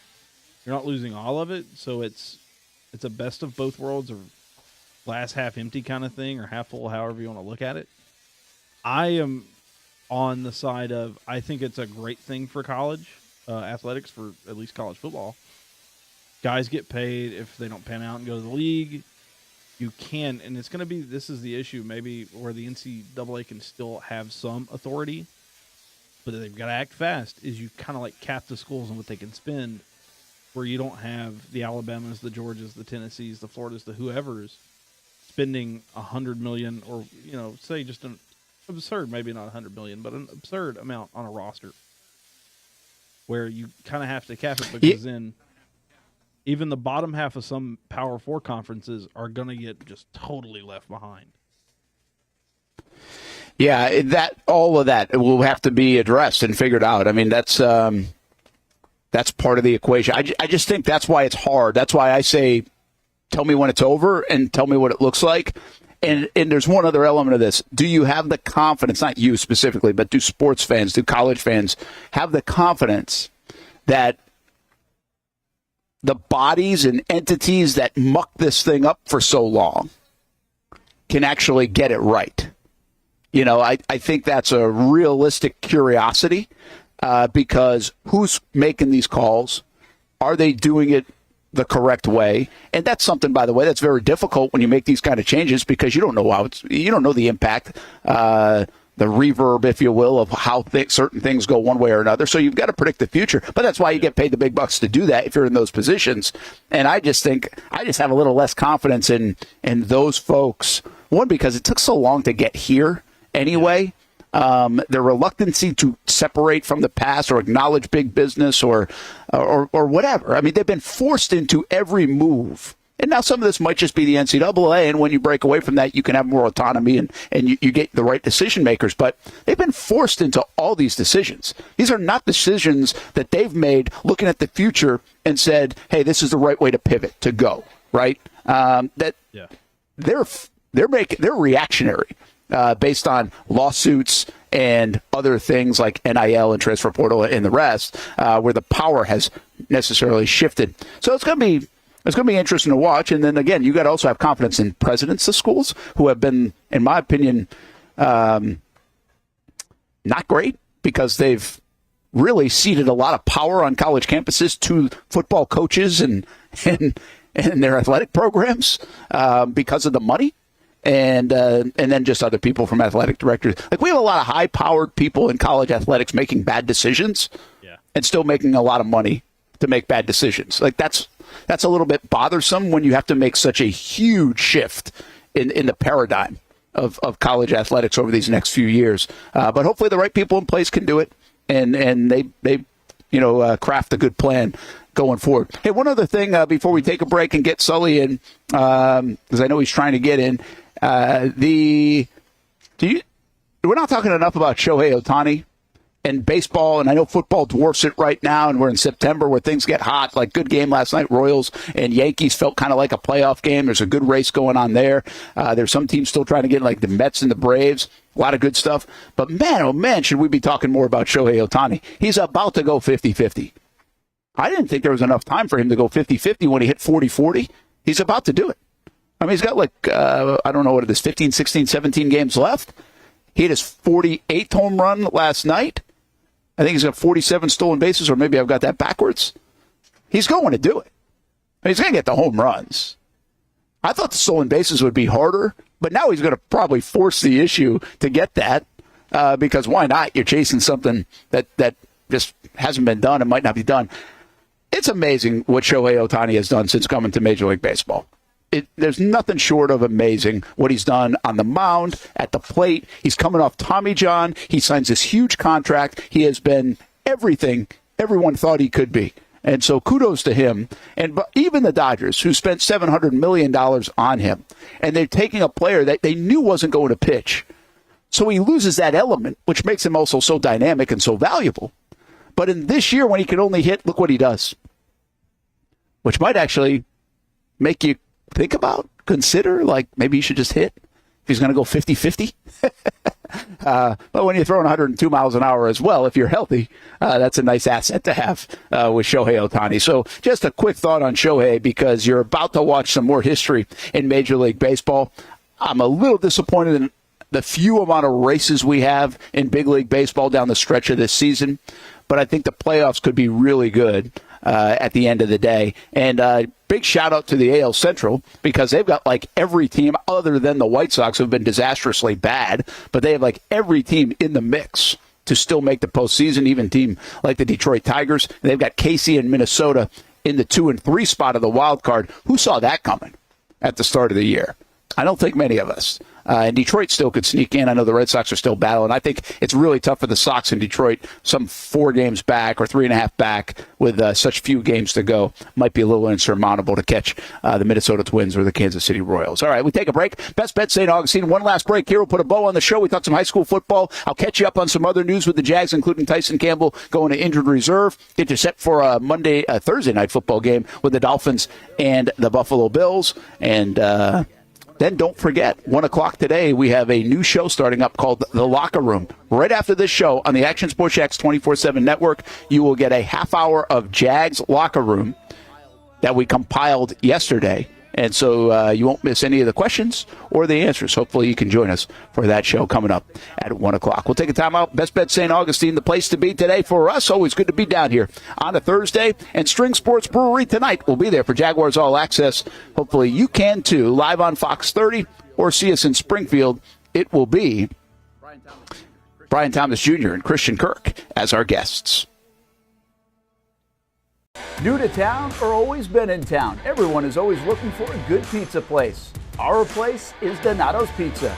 We love it and still do love it. When I tell my family I'm coming to Donato's, they say, wait a minute, you got to order some for us. So this is not all for me. Let me tell you what the Martinos get when we put an order in. Well, pepperoni pizza, we usually get more than one of these. And then there's the works, a little bit of everything. And then this is the pizza that can be polarizing for some out there. I don't know why. Hawaiian pizza. Some love it, some don't. At Donato's, you're going to love it, especially with that cinnamon sprinkled on top. Try the pizza my family likes or try your favorite. Right now, you can use the code BRENT20 and get 20% off your order. Every viewer and listener is important to us. And at Donato's Pizza, every piece is important. From fresh ingredients to the dedicated team members and you, the valued customer. Donato's Pizza, where every piece comes together for a winning combination. Jack's Beach and Mandarin locations. Donato's Pizza, every piece is important. People helping people. It's at the core of what Alive Credit Union is all about, and it's been that way for over 70 years. From 1954 to 2024. The mission remains to inspire financial wellness and give you a financially fit lifestyle. Alive Credit Union and its employees are committed to not only serving their valued members, but also our community here in Northeast Florida. That commitment includes a partnership with the Action Sports Jax 24/7 team as the presenting sponsor of all Armada men's and women's broadcasts this summer. Action Sports Jax and Alive Credit Union, a partnership that just makes sense when it comes to covering Northeast Florida. Alive Credit Union's commitment to our community also involves serving the financial needs of our first responders through the recent merger partnership with City and Police Federal Credit Union. Join the community and become a member of Alive Credit Union today. Find out the many ways you can be inspired in financial wellness at alivecu.coop. I've been telling you about CGC Water Treatment and Plumbing for a long time now. Their drinking water systems remove up to 99% of contaminants. We've had a Connecticut water softener and drinking water system in our home for more than 7 years. You can see the difference whether you're washing clothes, the dishes, or what I like to do most, fill this up for some coffee every morning, and mostly all day. Remember, if you're not filtering your water, you are the filter. Don't be the filter. Right now, you can save $1,000 or more when you bundle the Connecticut Premier Softener with a Connecticut K5 drinking water system. The experts at CGC Water Treatment and Plumbing will test your water for free and determine your water score. Don't know your water score? CGC will find out and recommend the appropriate Connecticut water treatment solutions so you can improve it. Call 904-552-1242 or visit cgcwater.com. Financing options available with approved credit. CGC Water Treatment and Plumbing, an authorized independent Connecticut dealer. Florida license number CFC 1432579. For the game day hustle and every day in between, juggling my show Jag Social to going under the Friday night lights and a social life, it's a daily tournament. But this ride, MVP status. The all-new 2024 Lincoln Nautilus isn't just my car, it's my personal locker room, office on the go, and VIP lounge on wheels. Let's talk tech. My profile remembers everything from customizing my dash display to setting the ambient lighting and my signature scent. And wireless charging, essential for live tweeting scores. Whether I'm packing for a beach day with friends or heading to the gym, there's space for every passion. After dominating all day, this becomes my recovery zone. The massage feature is like having a personal PT on call. Life's a non-stop game, but with this ride, I'm always on my A game. The 2024 Lincoln Nautilus. Drive your passion. If you don't see a pit, it ain't legit. When you hear that, you think Bono's Pit Barbecue, a staple in Northeast Florida now for 75 years. A place that feels like home with friendly service, a meeting place for friends, family, or business occasions. On the menu, the corn nuggets are a favorite in our house, but there's something for everyone. Sandwiches, platters, salads, sides, desserts, and family feasts. You see Bono's all over the place in Northeast Florida. You know, there are almost 20 locations in the Jacksonville area now, so stop on by, sit down, and dine in with Bono's. You can also take it to go. There are drive-thrus in many of the locations, and they have delivery options too. Just download the Bono's app to make things easy. I signed up for the loyalty program, and you can too, to get special offers. If Jacksonville is home, few things feel more Jacksonville than Bono's Pit Barbecue. Celebrate 75 years and many more to come. Bono's Pit Barbecue. If you don't see a pit, it ain't legit. Welcome back to the Brent and Austen Show, streaming on the Action Sports Jax 24/7 network. All right, after the game comes up tomorrow, 2 o'clock, Sean McIntyre, Josh Baker, of course, presented by Baker Sports. That will be on the network. You can see the episode and all the other episodes so far on a playlist that we've built on YouTube. That's under our Action Sports Jax channel, where, of course, many of you guys watch the show as well each and every day on the Brent and Austen Show. We fired Kevin Sullivan from that show. Everybody started asking, where was Sully? Where was Sully? Well, when we taped it, and we only did one show that day. So we're like, hey, Sully, we don't want you to drive all the way up from Flagler just for one show. And everybody missed you, I guess, Coach. Yeah, I guess so. I think they were just busting my balls a little bit more than anything. So, yeah, probably. Knowing that group. Knowing your group, I would say probably is the case. You were just saying in the commercial break to me, as welcome everybody back. Brent Martineau at St. Augustine, BestBet St. Augustine.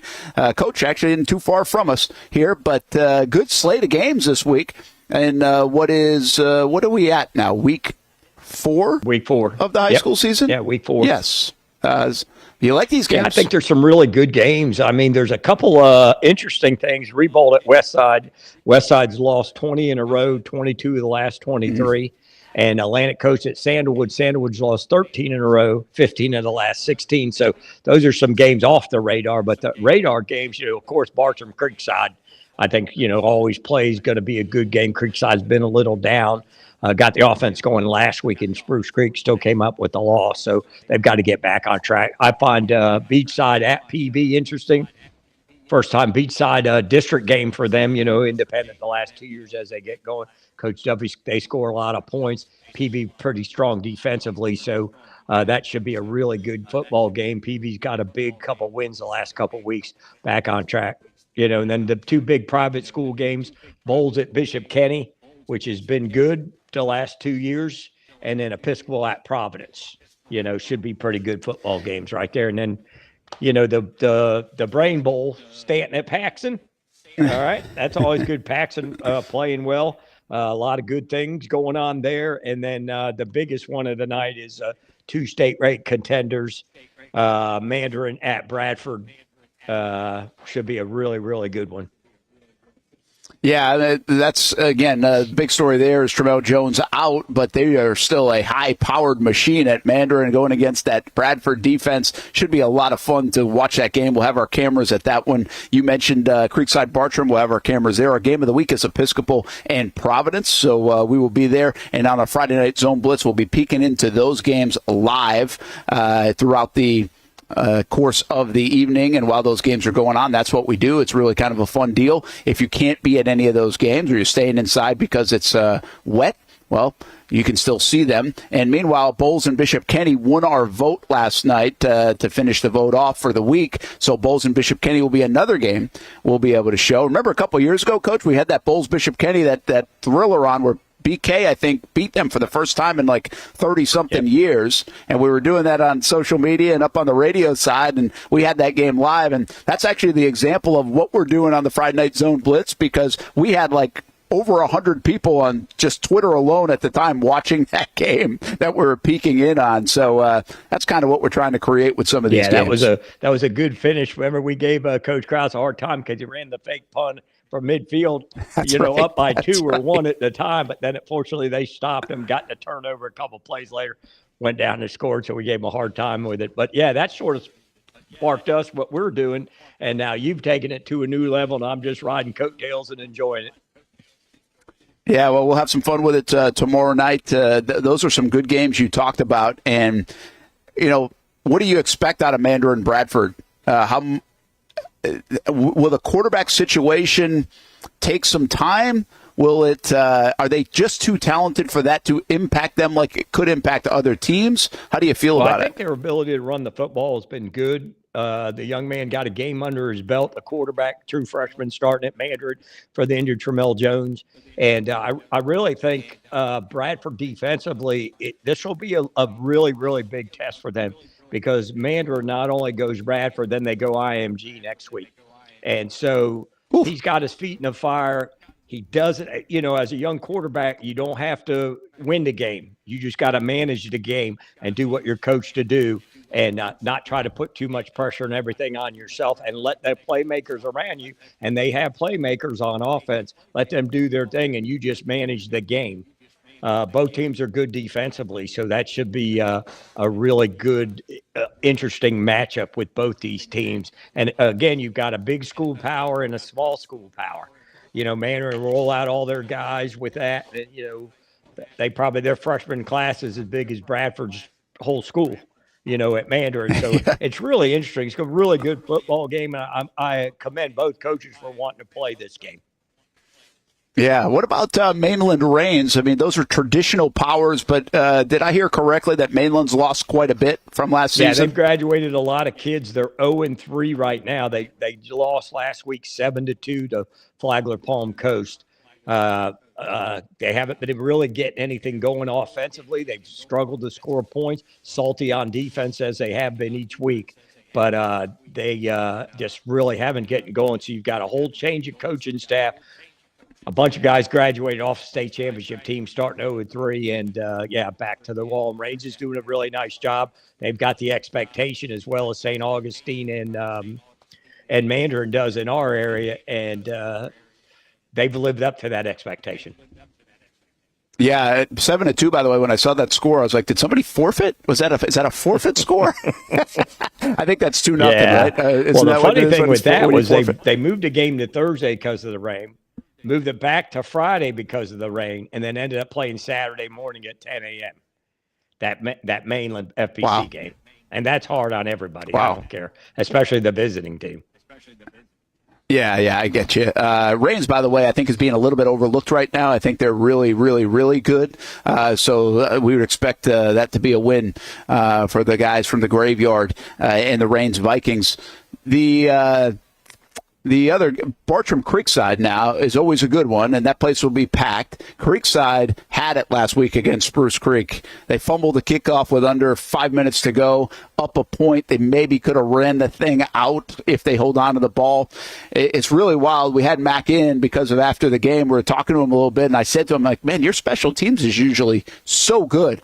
And right now through the first 3 weeks, their special teams has really hurt them in the 3 football games. But I don't know if they're as bad as their 0-3 record indicates. Well, yeah, and they played really good. They played really solid competition. You know, some teams, some coaches schedule good, solid competition week in, week out. Coach McIntyre's always that. He's not afraid to play good teams, and he's done that. You know, how he's been there and how he's built his program. And again, they did have a bunch of graduation, as much as we used to Creekside just sort of reloading. Especially with the quarterback being back, very experienced quarterback. But they just seem to really struggle, giving up a lot of points defensively. Another team, you mentioned Sandalwood has lost 13 in a row. I just tweeted that. If you're like a Sandalwood alum and you don't really pay attention week in, week out, and you see that number, you're probably like, well, that's not right. They haven't lost 13 in a row. That's like jarring, isn't it, that they've lost 13 in a row? Yeah, definitely. You know, it's sort of a transition. You know, Coach Geis was there all those years, and then last year they went 0-10, which surprised a lot of people. And then, of course, they made the change, and the only thing about this year that they're really struggling offensively is they're 0-3, and I don't believe they've scored a point on offense. And, you know, you're not going to win many games not scoring any points. So they've really struggled in that retrospect, and they've had kids transfer out and whatnot. And, for a school that big, that size, that much talent, throughout the years, people are really shocked. I was shocked when I saw that stat, 13 in a row, 15 in the last 16. Listen, they're a little bit of a victim of this day and age, right? Like where if things start to go sideways, you can walk across the street and go somewhere else. And because the one thing about Sandalwood, ever since I've been here, I'm not sure they always got, like they've always had talent. I thought that sometimes they should have been better than they even were with all that talent. I think you could make that case, but they also were always knocking on the door of playoffs and in the playoffs and had chances. So you know they have talent and can get talent at Sandalwood in one of the bigger schools in the area. So, but this day and age, that talent can kind of walk out the door, across the street, and go elsewhere. Yeah, without a doubt. And they used to get the kids a few years ago, and now maybe they're not getting them, and they're going back to Fletcher being good again, Coach Faison doing a nice job there, and his ties and a lot of the private schools in that area. Providence coming back, being really competitive, being a really good football team. So maybe the kids go back to their home schools or go back, especially with the transition and the change. Yeah, so that will be interesting to watch. You mentioned one other game that I think you have a lot of attention on. Beachside's playing their first district game as they've continued to make transition as a newer school, but you say, watch out, Ponte Vedra, right? Ponte Vedra had their game against Baker County canceled, so they haven't played in a couple weeks. They beat Bartram. They lost to Nice, so they're 1-1. It's hard to know exactly how good Beachside is, but they've won like 11 games in a row. Yeah, and Coach, they scored a lot of points, and Coach Duffy done a really good job, puts up a lot of points and everything week in and week out. Of course, they haven't played the upper echelon competition over the years, but he was building his program and doing it the way he saw fit. And really find it interesting as they enter district play for the first time, and they play sort of a rivalry game that's not a rivalry game because they're sort of by each other, Beachside and Ponte Vedra, but they've never played because they're a new school. Yeah. So maybe this is another one of those rivalries, St. Johns County rivalries, that's going to start building and going with Nice and them. And I look forward to that one because it's really high-powered offensive team. Against a really solid defensive team, and that one should be fun. Yeah, it should have a lot of fireworks in that one. All right. Hey, Nick, if we get a chance, Kenyon the Jet Gardner was our committed to the uncommitted presented by Nimnik Buick GMC last week, so we want to shine the light on him a little bit more. An under-recruited player that Coach Brown at Paxson says, hey, this kid should be on everybody's radar. He can fly, 4.38 speed. He continues to produce early in the season, Coach. This is another example, as we talked about last week, of a little bit of a smaller back having trouble finding a home in college, or maybe not as much from the offer sheet as we would think. But this kid can play. Yeah, he can really play. He can really run. And in this day and age, one of the guys I admired as an offensive mind, Bobby Petrino, all the years way back when he was with the Jags. And before that, he always told me, no matter what, Sully, speed kills. We're going to recruit kids that can run and find a place to fit them. And that's sort of where Kenyon comes into me. Really can play DB, wide out, return kicks and punts, but can really flat out fly. Yeah, well, because we've had like the smaller backs before on this show, on this segment, Committed to the Uncommitted, presented by Nimnick Buick GMC. It's our scholarship program. We'll give a scholarship away at the end of the year to an under-recruited player in the football world. And it's got to be a senior, so send your nominees to us, too. We like to highlight these kids that are overlooked, but we don't know where they all exist. We'd like to help put the word out there. But I don't know if we've had maybe a little bit of a smaller back that has this kind of speed, so usually that will get you recruited in itself. Yeah, definitely. But again, he's playing at a non-traditional power in our area too. Which, True. That helps. I mean, that helps, and the young man's been there, stayed there, playing some better competition this year, I believe. And he's really lighting it up. I mean, as far as the first week against West Nassau, the 90-something yard run that he had, just a really good football player, great student. And there's a place for him to play in college somewhere. Absolutely. All right. We got to run. Right. We got less than a minute to go. Sully, we'll see you tomorrow night on the Friday Night Zone Blitz. Have a good Thursday. We'll talk to you all later. Thanks. All right, we have to run almost as fast as Kenyon the Jet Gardner did in that highlight. 4.38 speed for him. Tyson Campbell goes on injured reserve. Jaguars have activated Trey Flowers and Trevor Bank. The story, he's not cutting his hair. Instead, it's Trevor Bank with a partnership with Everbank. Put his name on the stadium on Sunday when the Jags host the Browns. We'll see you tonight, Jaguars All Access at 7 o'clock on String Sports Brewery, and we'll have Brian Thomas Jr. and Christian Kirk on the show. Have a good one, everybody.